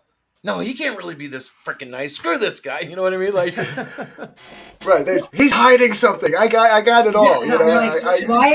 Why is he being nice? Okay, what is the ulterior motive? That's Chris. Right. I'm like, because he's a nice guy. Maybe I don't know. I mean, my ulterior motive was I just wanted to have fun and push back against the propaganda. That was it. That's what I came here for. I came here for for fun. And at the time, I wasn't even thinking of making books. I was just here to help promote the other books and back them and have fun. And that's why, like, when people would fight, I would try to be the guy that'd be like, "Hey, come on, man! Like, what? Just do your thing over there and stay away from that guy. It's all good." And no, fuck you! Excuse my language. All right, dude. Whatever. Little violins start coming out. That's what I hear because I get all this second. From Chris, the only thing she'll drive me nuts because I'll be triggered and I'll go to her and I'll be like, Mr. A said to Mr. B that it's a C situation, and I just look at him and I'm like, I'm doing laundry, I'm doing cleaning, I'm walking dog, I got my own stuff to do, blah blah blah blah blah. I said, that's good, honey, that's good. But I want to say that my vision for Hero Shack Press is to bring like all of us independent artists and creators together, like under, like I really want to see that happen. Like Chris and I are always super supportive, especially new people coming on board. And like when we go to I think you should clarify though, because when she says under, she's not talking like making a new group. She's really just talking about the friendship I'm and like, the yeah. Right. I'm talking No, I about got like, what you're saying. Yeah. so like Yeah. Anthony, Mhm. for example, Anthony, okay, if you were to look at or buy or whatever a book of ours, okay, I don't think you have, but and you saw I have. something, I know you have, but I'm like, is that what is that called again? Is that like A backer. no, it's not like it's called the backer, but what do you guys call it when you say somebody's name and you're not supposed to? Oh, Doxing doxing. them? Doxing? But he's Doxing, here, yes. so I'm not doxing. I'm talking to him. Okay, Yeah, yeah. I'm really new at this. So like I'm always looking for feedback. And I don't mean, hey, Diana, I just want to tell you your book really sucks. You guys should get it. I don't mean that. I mean, if you said that, okay. Actually, fine, yeah, but if anybody feels that way, I want to hear that too. Right. well, me Because too, I've but, had people tell me my books are shit, and yeah. like there is like the 3-minute, oh my god, my books are shit. But then my little superhero messiah complex kicks in, and I hear Uncle Ben going, "With great strength comes great responsibility," and then I start kicking my ass and doing better. Well, see, there's two. I actually don't mind it. There's two types of criticism, and this is why it's important to always have people who will tell you things straight. There's two types of criticism. Yes. The first type is the type that's not right, where it's Exactly. okay, They just they're want out there, they're being bring it nasty, down. whatever, Yeah. great. The second kind is the type that is true. And that's the kind that kind of stings at you if you don't realize it, where if you're not willing to listen to that, that's when it does a number on your ego. And that's where it's like, oh, crud. Yeah. Exactly. And that's where just have the humility to say, okay, maybe this idea didn't work. All right. So how can I make it better? And that's where you were saying, where it's like, it's just you're speaking my language. Exactly. Speaking my language. There's two important things that one was something that Anthony said, and the other is what Chris said, and it's exactly the way that the two of them together, exactly the way that I look at it. So Anthony's saying like, look, I'm just trying to get into this, try to do something that's fun and creative and blah blah blah, right? So if it's not fun for you, then maybe you need to reevaluate if this is actually something you want to do, right? Exactly. And the other end of it too, though, is going with what Chris said, right? Which I absolutely can relate to, like 100%, because I have so many ideas. I have so many of my own. Right. Yeah. Despite the stuff that I love working on for other people, right? Because I think other people there's all these writers out there with all these great ideas. But with what Chris said, like, I'm thinking about, like, I only got X amount of time before I'm no longer here, right? So I got a lot of work I got to do. I got to kick myself in the ass and get it into gear, because I've got a lot that I want to put out before my time is done. You know? Me too. Absolutely. Me too. Right. And then go into what Diana, when you were saying about like what your vision for Hero Shack and like bringing people together and stuff. And I know you're new to the community and stuff, and Chris could probably help you navigate the waters, but he could probably even tell you and show you there's a natural coming together that's been going on in the last year. I don't know if COVID had anything to do with it. We're all stuck at our house and we're online more and what have you. Yeah, like there's like Chris said earlier, there's people who were together that fell apart that are coming back together and stuff. And a bunch of us, again, like I said, are in different positions. We're now creators ourselves. And the nice thing about it is we are starting to naturally come together and prop each other up. And love him or hate him, John Malin said it best back in day one, all tides lift all ships or something, whatever that expression is. Right. And it's for a while, I think everybody in this community forgot that, like, if a ship goes down and it's a big enough ship, it can suck you down with it. And we all kind of got sucked into the bullshit. Yep. And I think we're just popping back up to the surface of the water and realizing we survived this, and it's going to take channels, not just channels, but people, but like, the platform is the channel or your social media or what have you, like that you guys are doing, that I'm doing, that Vic's starting to do with his channel, that are going to, people are going to need people like us who see that, not necessarily to take control, but to kind of help guide everything. Yeah, exactly. Yeah. Oh, no, I didn't think it didn't say. When I said that. Yes, Hero Shack Press wants to take over. I'm in charge. No. I didn't think you said that. I'm just saying, like, what I'm saying is, it's cool that, like, you know, that you're seeing that, and then that's your, like, one of your visions and your exactly. One of our aspirations. Aspirations, like that's the word I was looking for. Yeah. Because it's going to take more than just 1 or 2 channels. It's going to take, like, you know, 4, 5, 6, 7 to just help guide and, like, you know, be like, oh, okay, you guys aren't doing anything. Why don't you head over to Hero Shacks and go check them out? They just went live, you know, stuff like that. Yeah. Go check out their book. I try to do that all the time with, like, the Comicsgate News and which I freaking love, by the way. You like I haven't seen it in the last week, so I don't know if anything dramatic has happened. Since the launch, I haven't done anything. Okay. I haven't had time to record, and the holidays, of course. But so it's coming back next week. So oh, cool. Yeah, but it's so cool. It's almost like you're a reporter, and for me, I look at it like you're in the battlefield. You're in the middle of the war zone, and you're like, so here's this book, and then there's this book, and I'm like, I don't think those two guys get along, and you just put them side by side, and he does that on purpose sometimes. And it's funny too, because I'll do that on purpose sometimes, just because, like, I do call it Comicsgate News Without the Drama, because there's so many channels that go over the drama, which is great. You know, it's good to know what's going on, even if you don't want to get involved, right? But how many channels can you go watch where they're talking about the same dude doing the same thing? Exactly. You know what I mean? Like, you can only watch it so many times, you know, and you know, so I just don't have the time. And then you hear people complain about, like, oh, well, this guy's book is late, and this guy's book is this, and he didn't do that, and blah, blah, blah. Like, and he screwed over his inker, and, you know, all this stuff. And it's like, yeah, okay, but what about this guy who is fulfilling? What about this guy who just announced a stretch goal, a new stretch goal, or a new perk? You know what I mean? Like, somebody just added a PVC figure to their campaign. No one's talking about it. Let's get this guy some eyes on his new PVC figure. I think that's awesome. You know?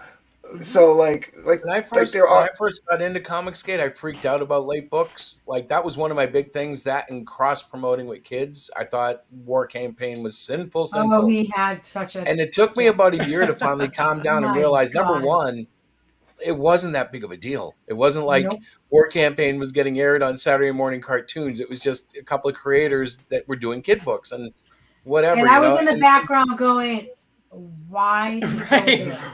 What's a word? But then, you know, like, then it was the late books, and I finally got to the point, especially after making books myself, I'm like, you know, whatever's going on is between them and their fans. And if their fans want to complain, they can make as much noise as they want, but I don't have to jump in on that. Right. You know, like things like EBS, it ruined it for me for a long time. I couldn't watch his streams because I was so upset.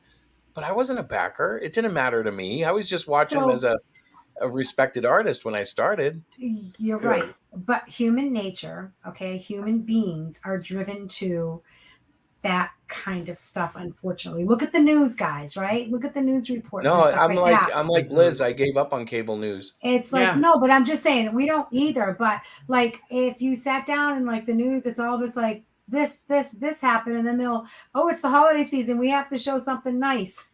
We're going to show, you know, somebody donating extra amount of money for this. And I don't even watch this stuff anymore. But I just want, like, is it like looking through rose-colored glasses that I want the creators to get along, even if they don't necessarily like each other's work? Like, you know what I'm saying? Like, it's rarely about the work, sweetheart. It's rarely about the work. That's the problem. Yes, Johnny, that is true. What's that? He just, sorry, Johnny Midnight's here. Hi, Johnny. If it bleeds, it leads. He said it beautifully. Yeah. And I just, like, run in the opposite direction from that kind of stuff personally. But whatever. Well, that's why I'm doing Friday night Tism Schism. Yes, that's a great name right there. Listen, he has a show that all his friends I do not join the show, but I'll be, like, in the living room doing something, and he goes into his office, he closes the door, and I'm telling you, it's the funniest thing to hear, because these guys are just having a blast. and they all get each other. They're all like talking about stuff. Well, we bounce off each other into wild topics. So funny. It can go from fishing to, Star Wars back to remote control cars all in 30 seconds. Wow. That's crazy. Sounds cool. So one of the things Lorenzo that I wanted has to the do, original page from the Buckler Ash Can. Yes, Lorenzo was putting that up. So one of the things, guys, that I wanted to do is to have like an open mic. So I think it's about, oh my gosh, it's almost 10 o'clock. Yeah, we've gone way too long. Oh, no, it's fine. It's totally. But you know what? It was great meeting you guys, and you're welcome to stick around. It was an honor to have you, or to come on your stream as you so graciously had me on. Yes, absolutely. It's been a pleasure for sure. One of the things I like to do is I like to talk with people, even if I don't agree with them, and it's nice to find everybody has a story, everybody has their own insights, and it's interesting to hear that. And so it's always a blessing to speak with new people. So yeah, I agree with you. I agree, Liz. So Chris, how do I share the StreamYard stream? This is like me to do it for you, dear? Could you? Oh, that would be awesome. Thank you so much. So we're going to share it, guys. If you want to pop in, pop it in the chat. And if people want to come in, we can let them in and they can chit chat for a half hour. But yeah, go ahead and do that, because I did say to some of our regulars that we would do that. They may have questions. You did. Well, as for me, I think I should probably get going, since I really haven't stopped moving since about 7 a.m. this morning. So yes, we need to it's been a long day. Time for yourself. Thank you. But once again, thank you very much. Thanks for coming, Liz. Absolutely. Thank you. Thanks, Take care Liz. now. Yep. You too. I don't know if Anthony's awake. I think Vic is still here. Yeah, I'm still here. I'm not home yet. I'm waiting for transit, so I'm like, I'll jump on. I'll be from my phone, but I'll. Well, it's kind of cool because we had like the trifecta of Lightbringer here tonight. Yeah. Hey, Vic. Hey, Rick. No, that was wonderful. So I have another question, but she left. Are you doing the lettering, or do you guys have a letterer? Well, it's I'm going to give it a shot. Mm-hmm. I've never done it before, but I'm going to give it a shot. Cool. Are you doing it by hand? I know I have Clip Studio now, so. Oh, you'll do okay. You'll do okay. Yeah.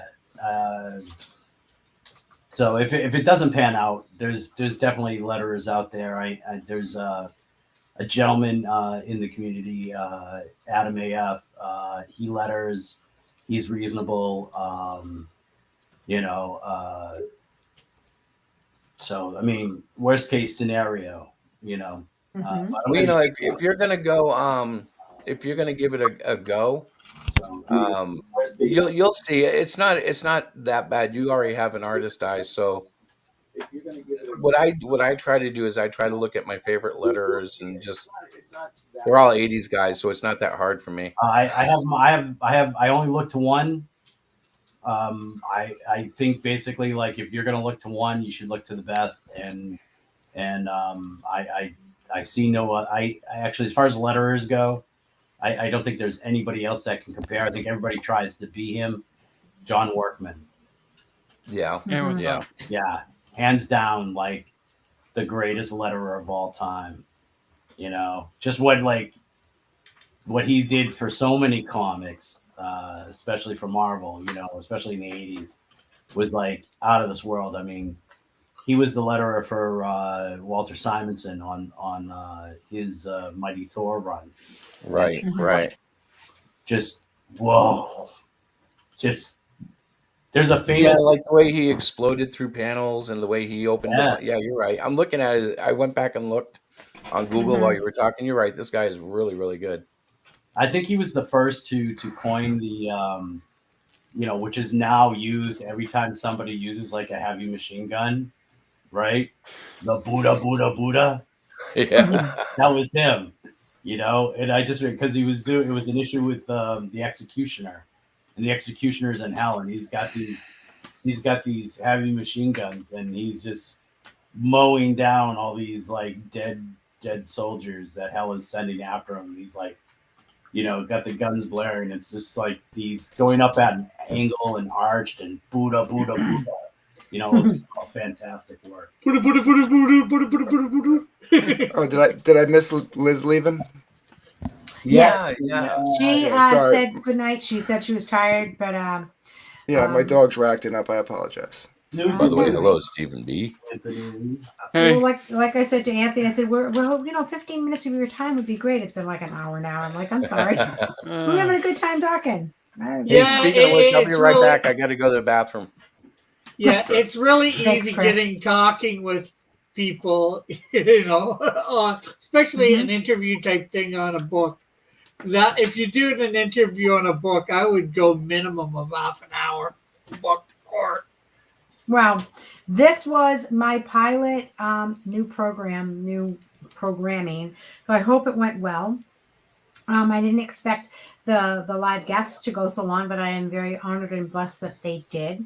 And it was a lot of fun for me. I learned a lot and I made new friends, I hope. Yeah. And the more guests, the longer it can go too, because, which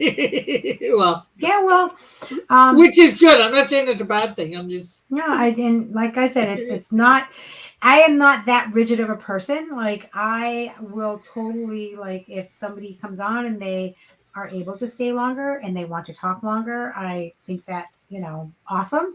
It is definitely something we want to feature every show if I could get enough people to join us. And I will be digging up some more comic book fun facts for next week. We didn't get a chance to talk about, Chris was talking about elevator pitches, and all of you guys know that an elevator pitch is super important, especially if you want to get your idea out quickly to a person or persons. So we thought, would it be a good idea to have creators, if they wanted to partake, send a video in, and we would do a special segment on the Hero Shack Press show and run their videos and have people who are watching vote and then come up with some sort of a fun prize thing. So Chris and I were talking about that, and we didn't really get a chance to bring it out. I think he will be back and he may add to that. What do you guys think of that idea? We're trying to, pull in other creators and give them a platform to do their elevator pitch or work on an elevator pitch. I will go ahead. I think it's a great idea.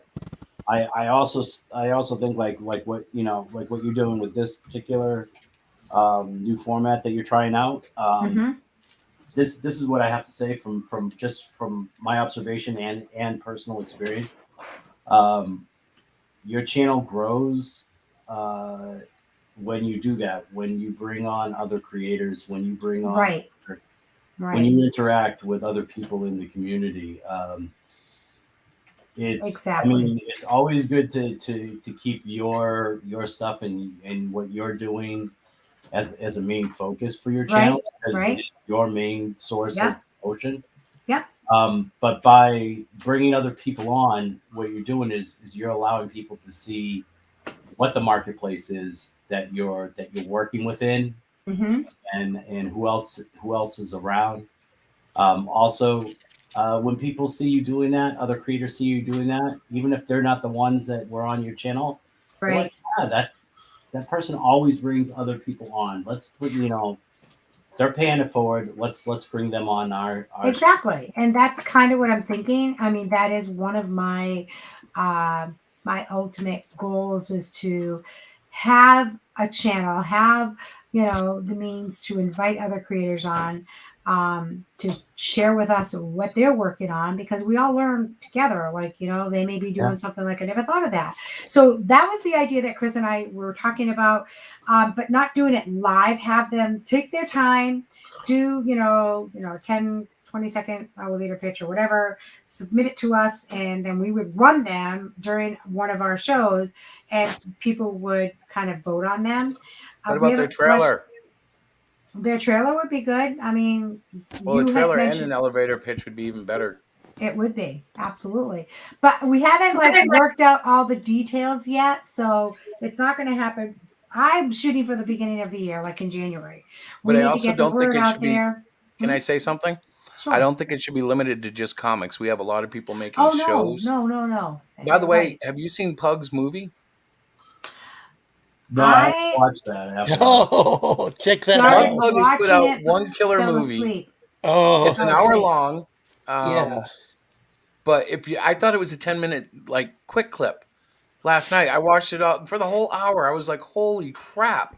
Mm-hmm. And it's funny as if you watch it and you know anything about CG, it'll crack you up. Yeah. And even if you don't, it may crack you up. It's all film noir, like detective, like a detective. I know it was pretty funny. Movie. I watched some of it. What's that? It was like a Detective Pug. Yeah. What was it? A Detective Pig or Smeg or something? Yeah, I was very proud of him though. It was hilarious. It was great because it wasn't. I mean, it was like just superficially about drama, but it was all just kind of made up, and from the perspective of a dog. Well, I thought it was super creative. It was just hilarious. It was very funny. I was so tired I fell asleep. So I probably will rewatch it at some point in time. But I thought it was very clever, and kudos to him. Really, I think, and I sat there and I said to myself, I would have loved to been on that round table creating something like that. Like that's what I want to do. I want to create stuff with people, and I don't know, it hasn't happened quite yet. Well, I like that. In the past, he had done like drama streams, but this was like something totally different, where he wasn't actually dealing with any like it wasn't it was an actual thing. It was but it wasn't. Like he took it to such a place, and I don't know if he wrote it or if he had it, how that all worked. Yeah, but it was hilarious. It was genius to me. Mm-hmm. I thought it was genius. No, I agree. I mean, I think that we need more of those fun things,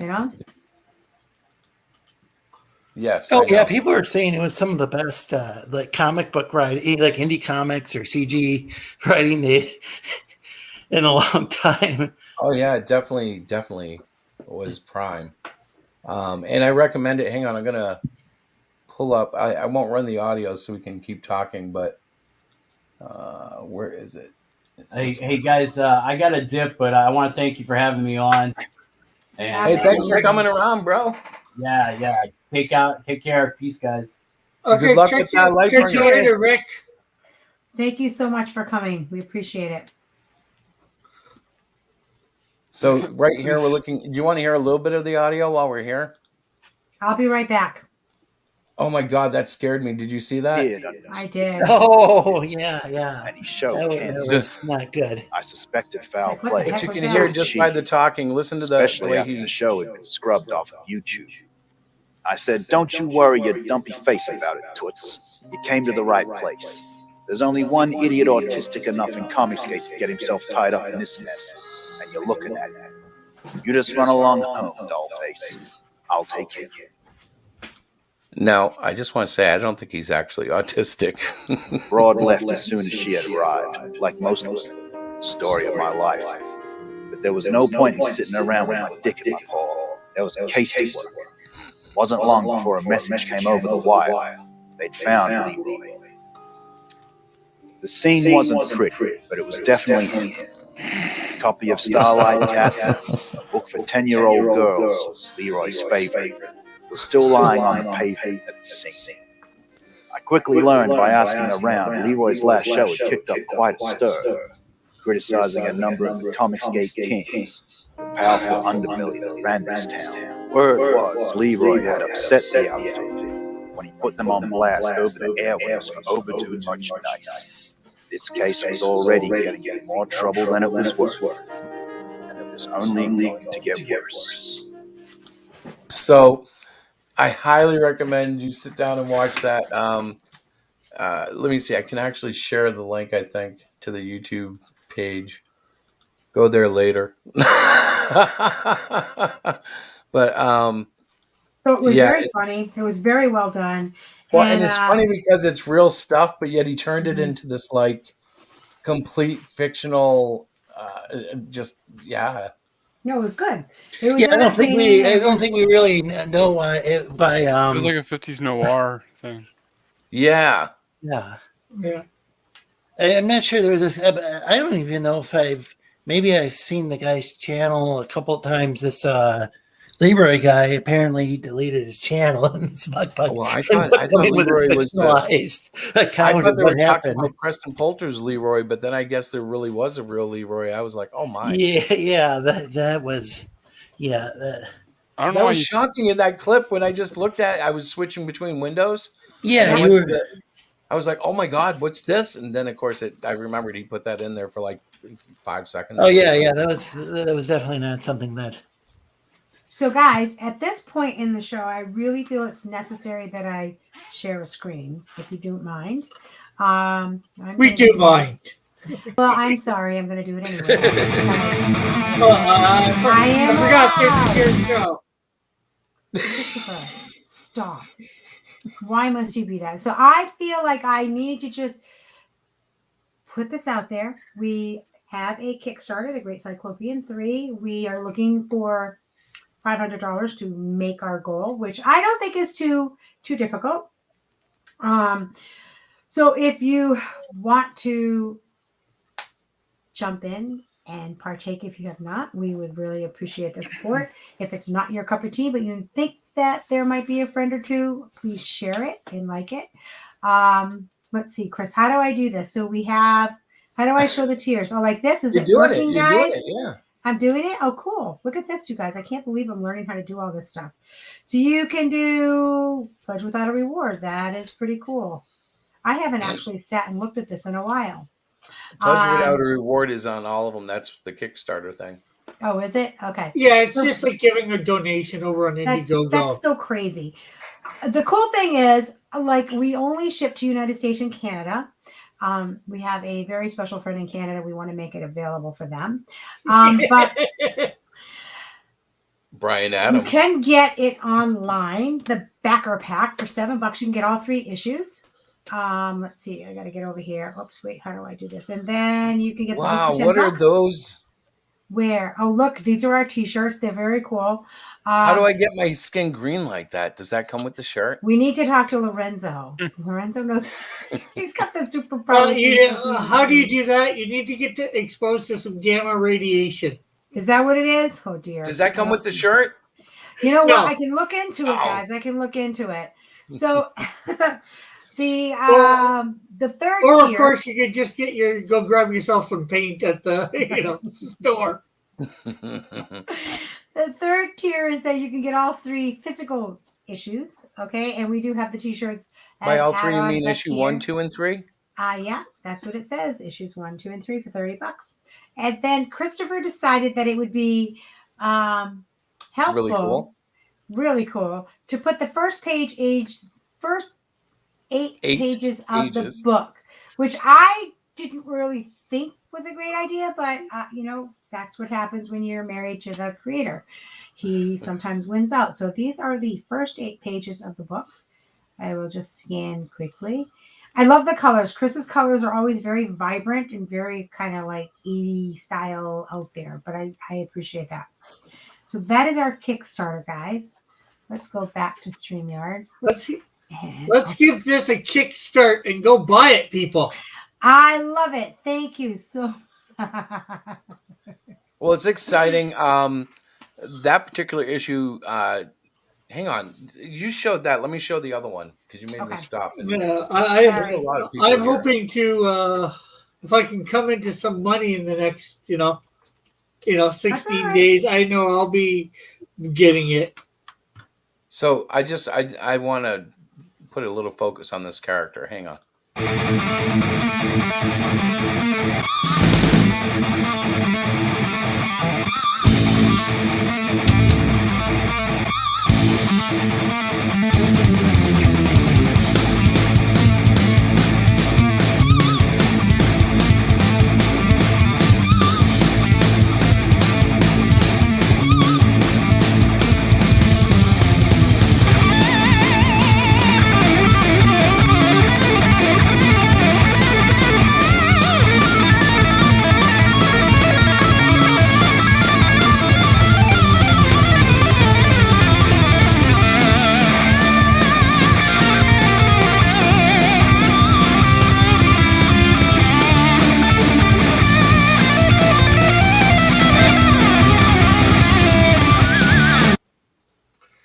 Cool. So what is that character doing with him? Obviously, he's Platoing with him, and he better be careful. He is a quirky superhero, guys. Check him out. Hopefully, it's in a good manner, not a naughty manner, that he's Platoing with him. Well, I'll tell you, Plato is an interesting character who was created basically because my son always said he'd like to see a platypus in a comic. Yeah, that's true. It's very true. And now that he's in his early 30s, he doesn't care, which is Rick. Really this is an intervention. We need you to stop doing the puns. Never. That humor is big here. Oh my But gosh. You only hurt the ones you care about with your puns.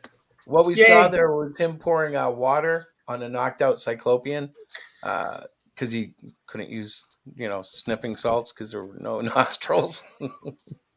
But he does play a significant role in Cyclopean's story. Remember in issue 2, he was able to have some sort of connection with the octopus. Right. And that kind of comes into play here too. So that's something I was meaning to ask you for. It does it have to be skin to skin contact, or can it be through? No, it has to be skin to skin, and it's limited to animals, which is why it works with platypus, Plato platypus, because he's a mutate from a human, but he has enough animal DNA to make him able to communicate with him. Yeah, but we're mammals too. Wouldn't that make us sort of animals? Well, what's up, Anthony? There's something between the animals and the humans that are different. And if I had to take a guess, because I'm the creator, I'd say it would be the wavelength of the brain waves. But I'm just guessing. I'm not a scientist. I'm just creating comics. Okay, well that changes how some things and what I was doing going to do for the crossover. Well, we can talk and maybe come up with something. Because I'm on to writing page 6, and I basically know how page 6 is gonna have to go.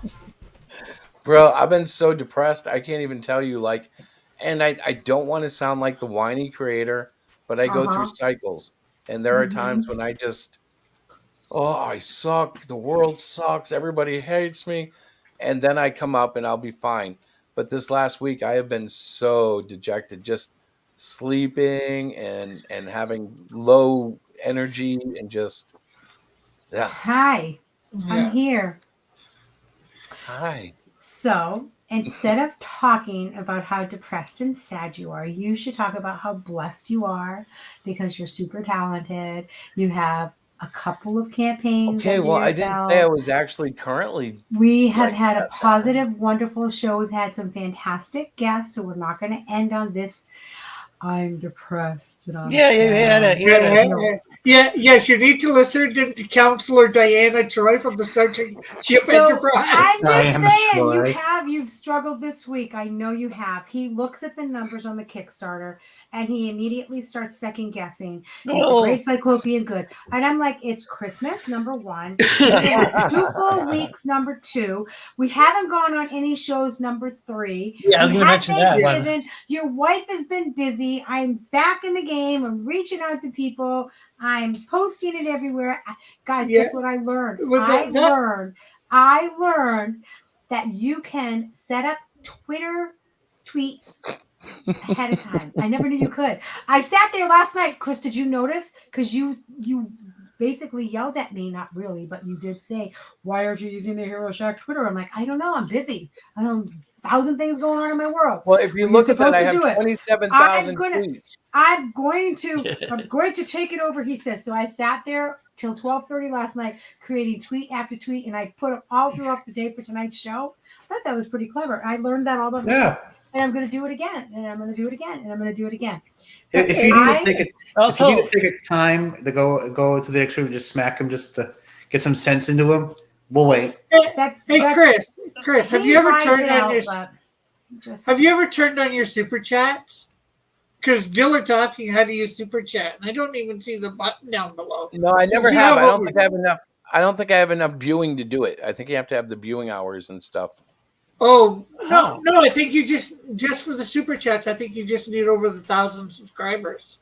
Oh, I didn't know that. No, We'll have to I don't know. I've heard a channel needs to get super monetized. chats, but to get monetized, I know you have to go through a process. Maybe this is different for super chats.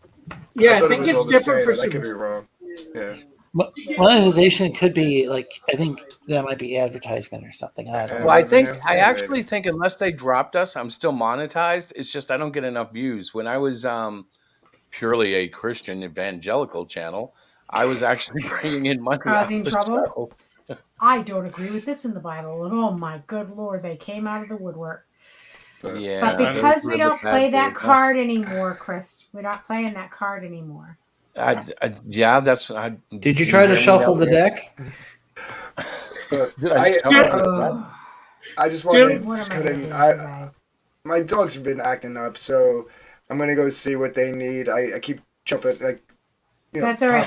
Popping off, Anthony, we love you, man. Go take care of them. I'm leaving soon, but I love you guys too, man. Thank you so much for having me on, really, and it's great. You know, I like where we're at right now, man. I'm digging it. And me too. Lorenzo, good seeing you, my friend. Steven, good seeing you too. Always. Timothy. Yo, what's up? Nice Cross to see you. Comics. Haven't seen you in a while, brother. Good seeing you. Good seeing you. And I will catch you guys later, and enjoy the rest of your week. And then we'll get you over on my channel soon too. This way we can branch you guys out. So I would love that. Thank you so much. I'll catch you guys later. All right, Anthony. Thanks so much. Peace out. Later. Dillard says, Piper, your puns are the absolute worst. You stink. Rick? Piper puns. Piper puns. You are too funny, Piper Fun. He's over here cracking himself up. So, what do you guys think? I just realized who Piper was. Right? Of course. What? Piper is Rick's last name. I know. I was thinking of that girl on Twitter and YouTube. I thought he was making fun of that girl Piper. Him. Everybody knows his. Well, I thought that at first first, and then I like, it's Rick Chris, Piper. we missed you on Saturday. Everybody knows that Cross Comics is Rick Piper. Brother. What was that, Chris? Yeah, I was slipping there, but no, I slept right through Saturday. I figured that. And I actually think I slept through an appearance I was supposed to I'm make. gonna go on and hang out. Later. Here. Now, who is that? Who left? I'm still looking for a Dark Gifts channel. For Anthony's channel. I thought you knew that, Diana. What? I thought you knew that. I thought everybody knows that Cross Comics is Rick Piper. So I didn't mean to interrupt Chris there. My bad. Well, now I know it's Rick Piper, but I didn't know if you wanted people to hear it on a stream. I made almost since the beginning of my channel, I've made no bones about what my real name is. That's true. I bet you, and we all know he lives in Hamilton, Canada? Well, he's a Piper of Hamilton, so right? I mean, it's like Rick Piper. It's one of his channels, right? You still have that channel? Yeah, it looks like it. Oh, no. Dillard says, Rick Piper, I hope when you walk to the store tomorrow, you step in poo and stub your toe for good measure. That's a Dillard curse. You guys are funny. So I am here. I'm just looking up the super chat information. Well, I am here and I'm getting ready to go to bed because I've done good. Look at the time. Come on, you guys. Look at the time. It is almost 2 hours. Yeah. Oh, Terry's been writing in the chat, by the way. Yeah. Don't tell anybody that John Dillard's last name is John Smith from Wisconsin. Well, yes, Madness is holding a draw stream on Sunday. Oh, cool. Well, tomorrow I've got my normal Thursday thing. But Friday I'm doing an extra thing on Rumble. I'm doing a giveaway. 5 sketch cards, custom sketch cards. Draw whatever the person wants. Because I've reached 100 subscribers over there. Woo-hoo, I'm that's awesome. actually 103, so anybody that's in the chat can win them. Cool. So when's your show tomorrow, Rick? Tomorrow it's at 10. The one on Friday for on Rumble is going to be at 7:30. I'm having a hard time with YouTube's not loading very well tonight. It's kind of weird. Is it? Somebody said it was lagging. Yeah, I'm having that problem. I was gonna type in your Pooh Rock said it was lagging. I was gonna put your link in the chat, but at least to the YouTube one, I'm not sure if I can find Rumble right away.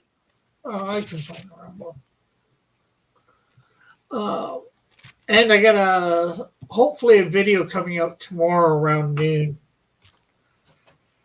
Cross Comics characters in My Hero Academia. Interesting. All right, that's cool. So I put your YouTube channel in the chat, and I recommend everybody subscribe to the channel as well as Mighty Geek Studios channel and Dark Gift Comics channel. Lorenzo, I gotta tell you, and the so Steven's awesome. channel. I don't know what is Steven's channel? I'm not sure. I just And put my Timothy, Rumble. does Timothy you have a channel? I'm trying to remember. I don't have a YouTube channel, no. Not the I one see that he you puts stuff Rick's up on channel anyways. mainly.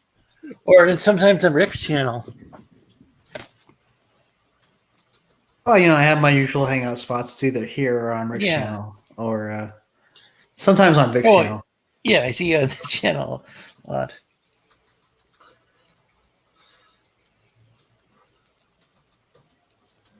It's dead air.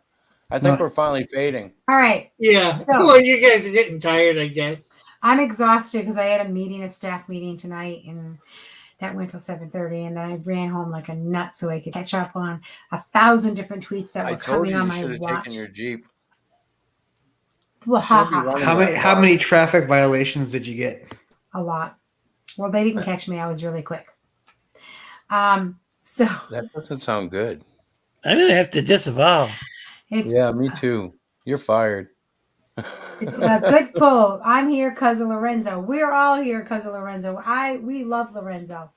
Well, I Lorenzo can definitely is- say I'm here because of Lorenzo and myself. There you go. Well, I went and I shared out the link on I think I put it in the Slee Stackians the YouTube link, not the StreamYard, but as well as Smugpug server. So Vic King's his chat for his channel. So is Dillard still a suspect? DM group, that's what I'm thinking. Are you doing Chism Schism Friday night? Yes. So I tried to do it last Friday and I had a problem. I did finally figure it out. So yes, I will be back on this Friday with the drawing happening and stuff. I loaded a new driver for my 8 Tendo controller. It's like a retro controller. Oh yeah. And this when was it's funny. plugged in, it won't let me do any streaming properly. And I didn't know that until I accidentally unplugged it and figured that out. I was like, oh, look, everything works now. So the controller actually creates an issue for my streaming. So it means I can't use that particular driver anymore. What controller is this? I think it's pronounced 8 Tendo. 8 Tendo. Oh, Yeah. Oh It's yeah, a yeah. Tendo. That's a just pretty gonna- big brand now. I mean, a lot of people. Yeah. Oh, it's Did an that awesome drive you nuts, Chris? They got like a lot of like retro kind of controllers, right? Yeah, Whether it's wireless. actually this one can be wireless, but it can also be USB, of course. Oh, nice. It looks like an NES Super NES combined. So Mhm. like it has similar shape to the Super NES, but it's got the coloring of the NES controller. I would show it to you, but I actually left it at work. You I'm did? trying to figure out- work. Yeah, That's I'm working on a little video game station that we can use with kids as an incentive. But I got to that's get cool. everything tweaked properly, and it's got to be cleared as far as the type of games. You know, like obviously there's a drastic difference between, say, Super Mario Brothers and Contra. So I have to pay attention to all that stuff and get it all approved. Oh, I can think of worse games than Contra. Yeah, me too. But remember, schools still have or do have the zero tolerance for guns and stuff. Oh, so boy. You really have to be careful. Like I remember when I put up a comic book display. The day I went in, I'm putting everything up, and I realized like half my covers were like street crime level comic books with guns, and I was like, "Oh, I can't use that."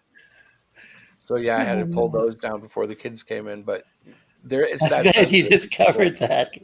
Gosh. Yeah, it was really fortunate because I would before the FBI showed up or whatever. It could have potentially been bad. I mean, they're just pictures, but it is a zero tolerance. That is so bizarre. So I know after like that's just weird. Certain school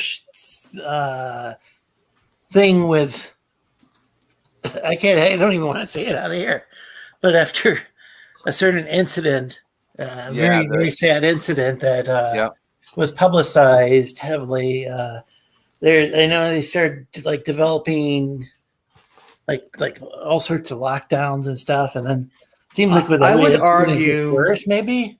I would argue that the pictures have nothing to do with the shootings.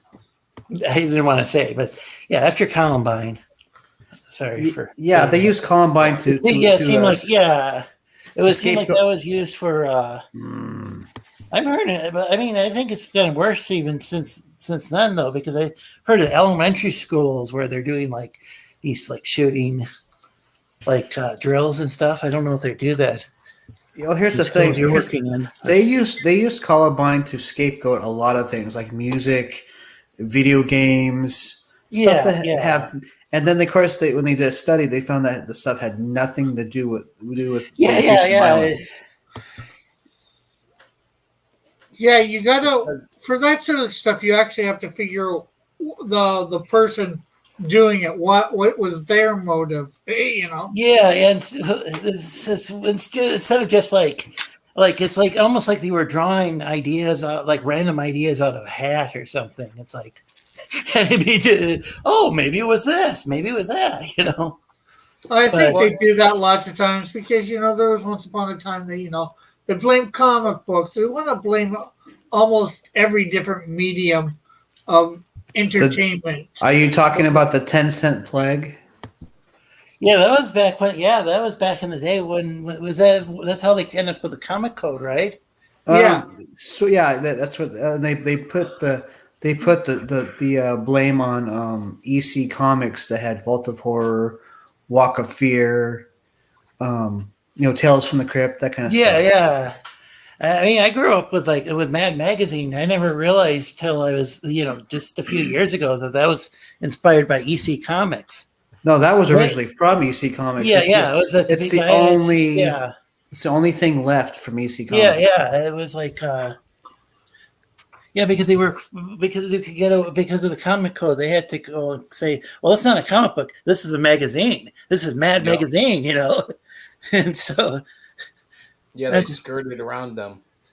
Yeah, it was clever marketing. The only way they could survive as a company, so it worked out well for them.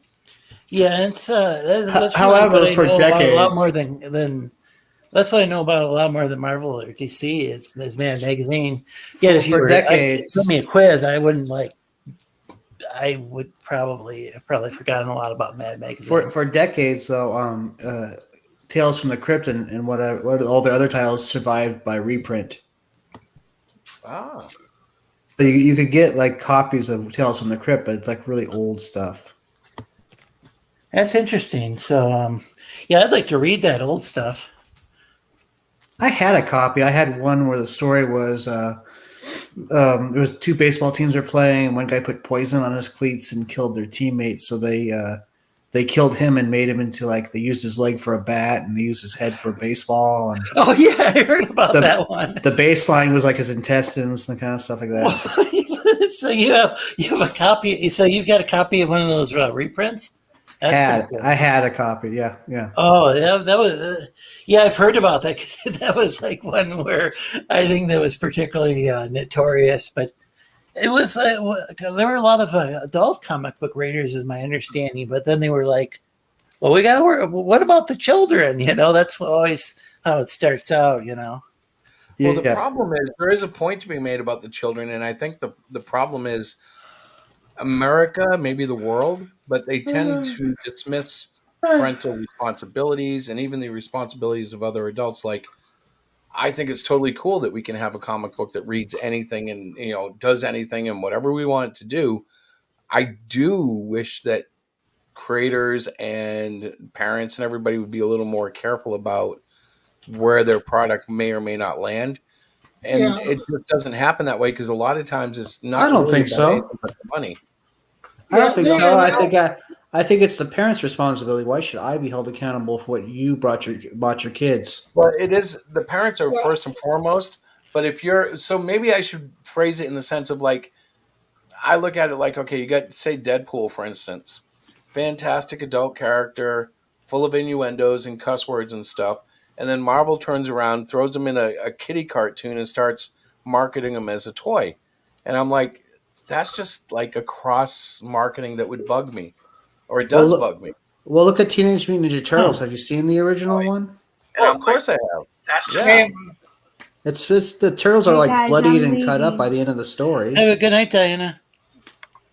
Hey, you can't leave without me. Hello. Hey, Sorry, Mike. I couldn't tune into your channel. I was moderating. Yeah, he ended up moderating here. Yeah, well, I only ended up. I had two of my regulars there, and then I guess they kind of conked out. So, well, I'm sorry to hear that. It's difficult getting people to. There's so many people that are streaming at the same time. Well, yeah. Well, one of the other things about it too is I used to stream at 7 Pacific, 10 Eastern, and part of the reason why I switched to 6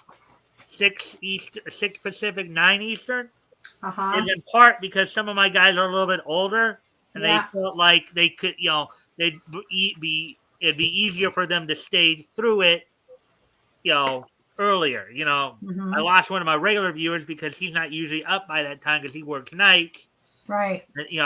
Where now he can only now come in on Tuesdays because he's too tired on Monday, and then the other nights, of course, he's getting ready for work. And then, I'd hoped that if I started, and you got, I think, Chris, Rick, and Lorenzo, you guys have been getting some emails from me lately in the hopes that maybe that friendly little reminder might get you guys to drop by to at least say hi, that's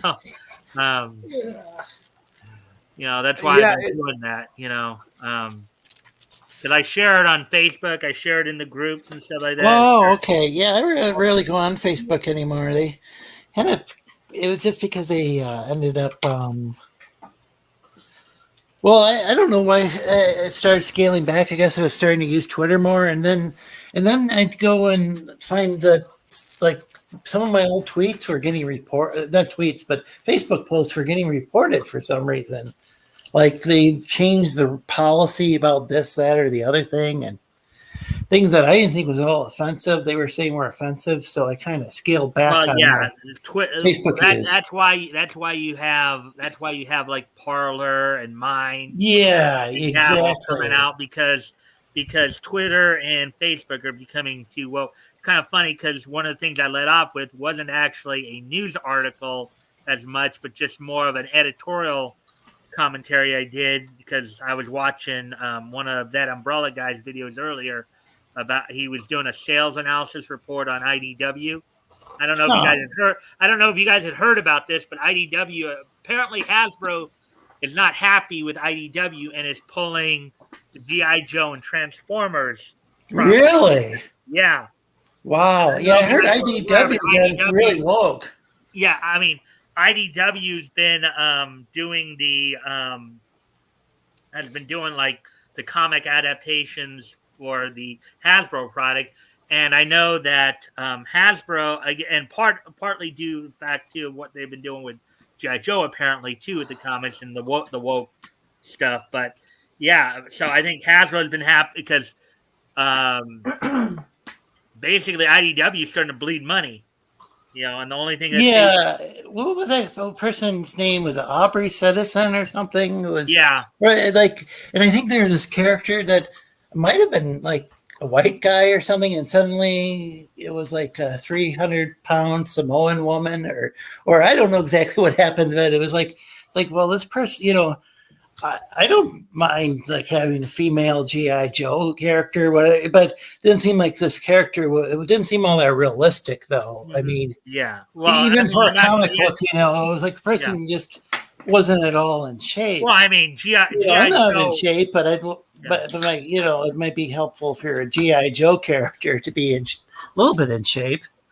I think. Well, I mean, G.I. Joe has had female characters. Yeah, that have well-conditioned female. I mean, Scarlet, Lady J, Jinx. Ness.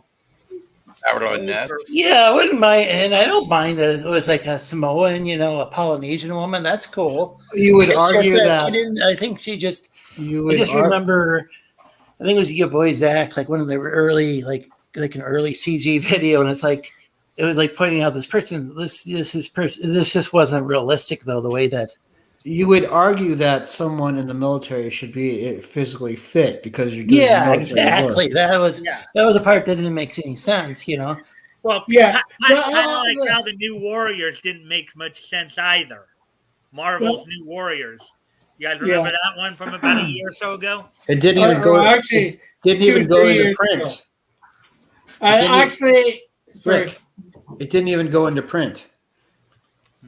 What I was commenting on, I wasn't just commenting on that, but that got me thinking too, because I also covered a couple of days ago an article from Bounding into Comics where Ethan Van Sciver talked about how the government was possibly subsidizing Marvel and DC to push their woke agenda. There was also the article where DC and Warner Media had partnered with Biden administration.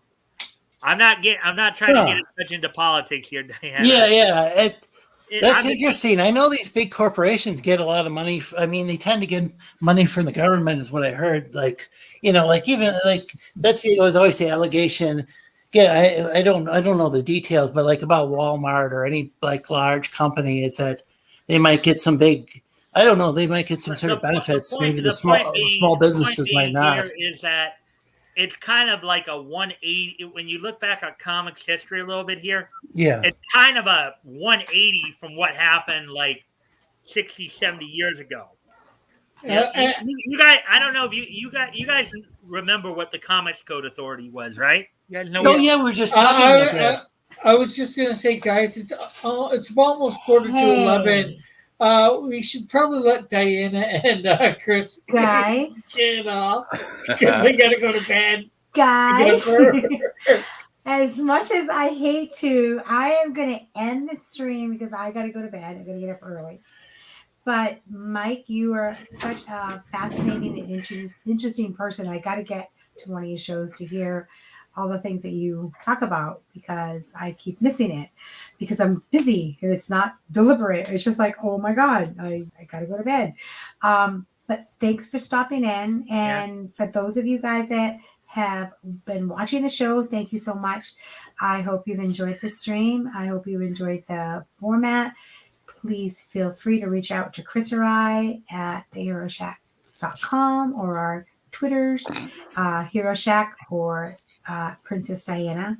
Don't contact Chris because he's just, But no, I'm teasing. You can talk. I don't even know what his title is. I think it's Christo something or other.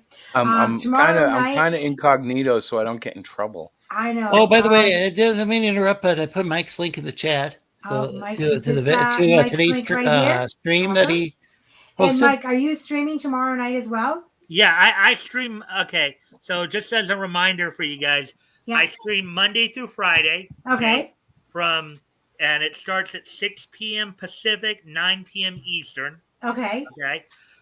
Monday through Thursday, I basically do like more or less a niche newscast where I kind of go over articles from like Bounding into Comics, CBR, or any other sources I may, like sometimes even RJ's Critical Blast. I'll go over, like what I'll do is I'll read the article, and as I'm reading it, I'll give kind of a running commentary. If there's something in it, I may comment on it. or like I did tonight, how I started off is I'll, if I want to talk about something specific, I will mention that. And then on Friday, if you guys are really interested in comics history and looking back at how comics were like in the past and how, and looking at how they've kind of evolved over time. Okay. And on Fridays, I've been doing what I call a historical comic retrospect. Oh, cool. I went all the way back to the beginning, back to like 1933. All right. Right. And what I've been doing is I've been like, what I'll do is I'll talk a little bit about, the period, so, and partly I'll, read some of the stories from back then. I'll read some of the, some stories, kind of give you a context of how they wrote back then, how they communicated. I do a lot of, I'll do some, in my commentary as I'm reading them and as I'm, doing other stuff as well with it is, I'll do some like comparative social commentary. Okay.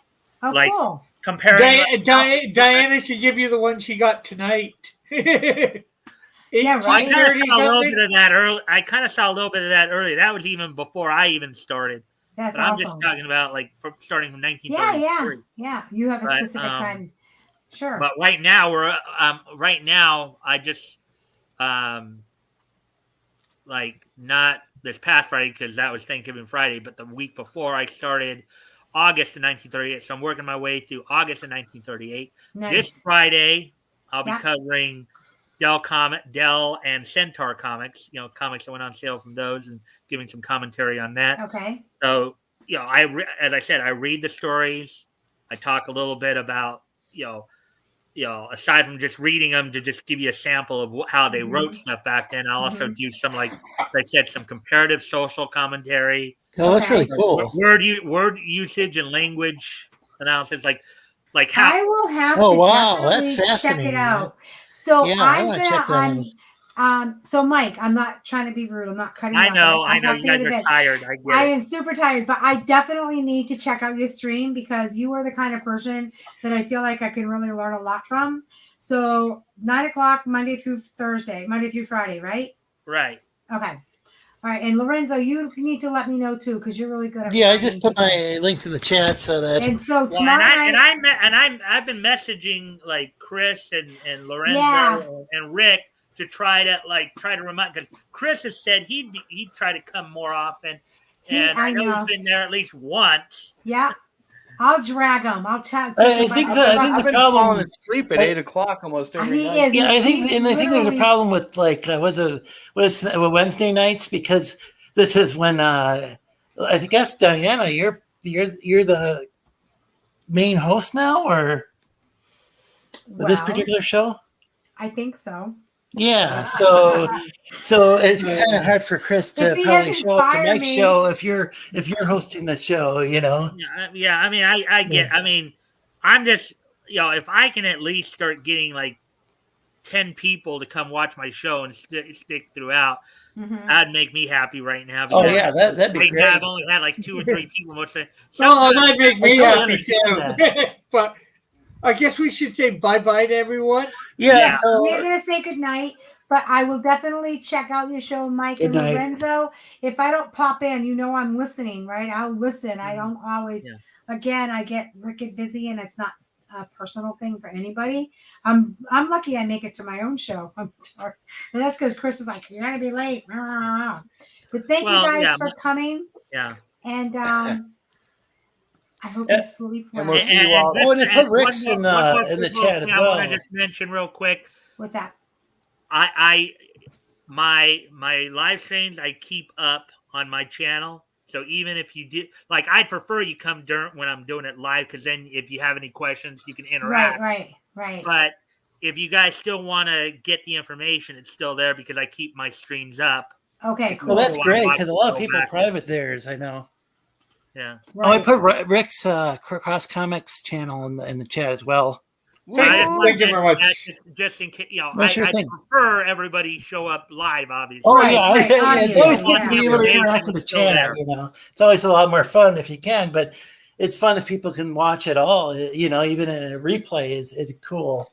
Right. Yeah, I always like it when people. I always appreciate when people watch the replay. Anyways, we should probably go. Sorry, I run my mouth sometimes. That's okay. You guys have a great night. It was a pleasure. And we will catch up with you later, okay? Take care. Bye now. God bless everyone. Night. God bless. Good night. God bless.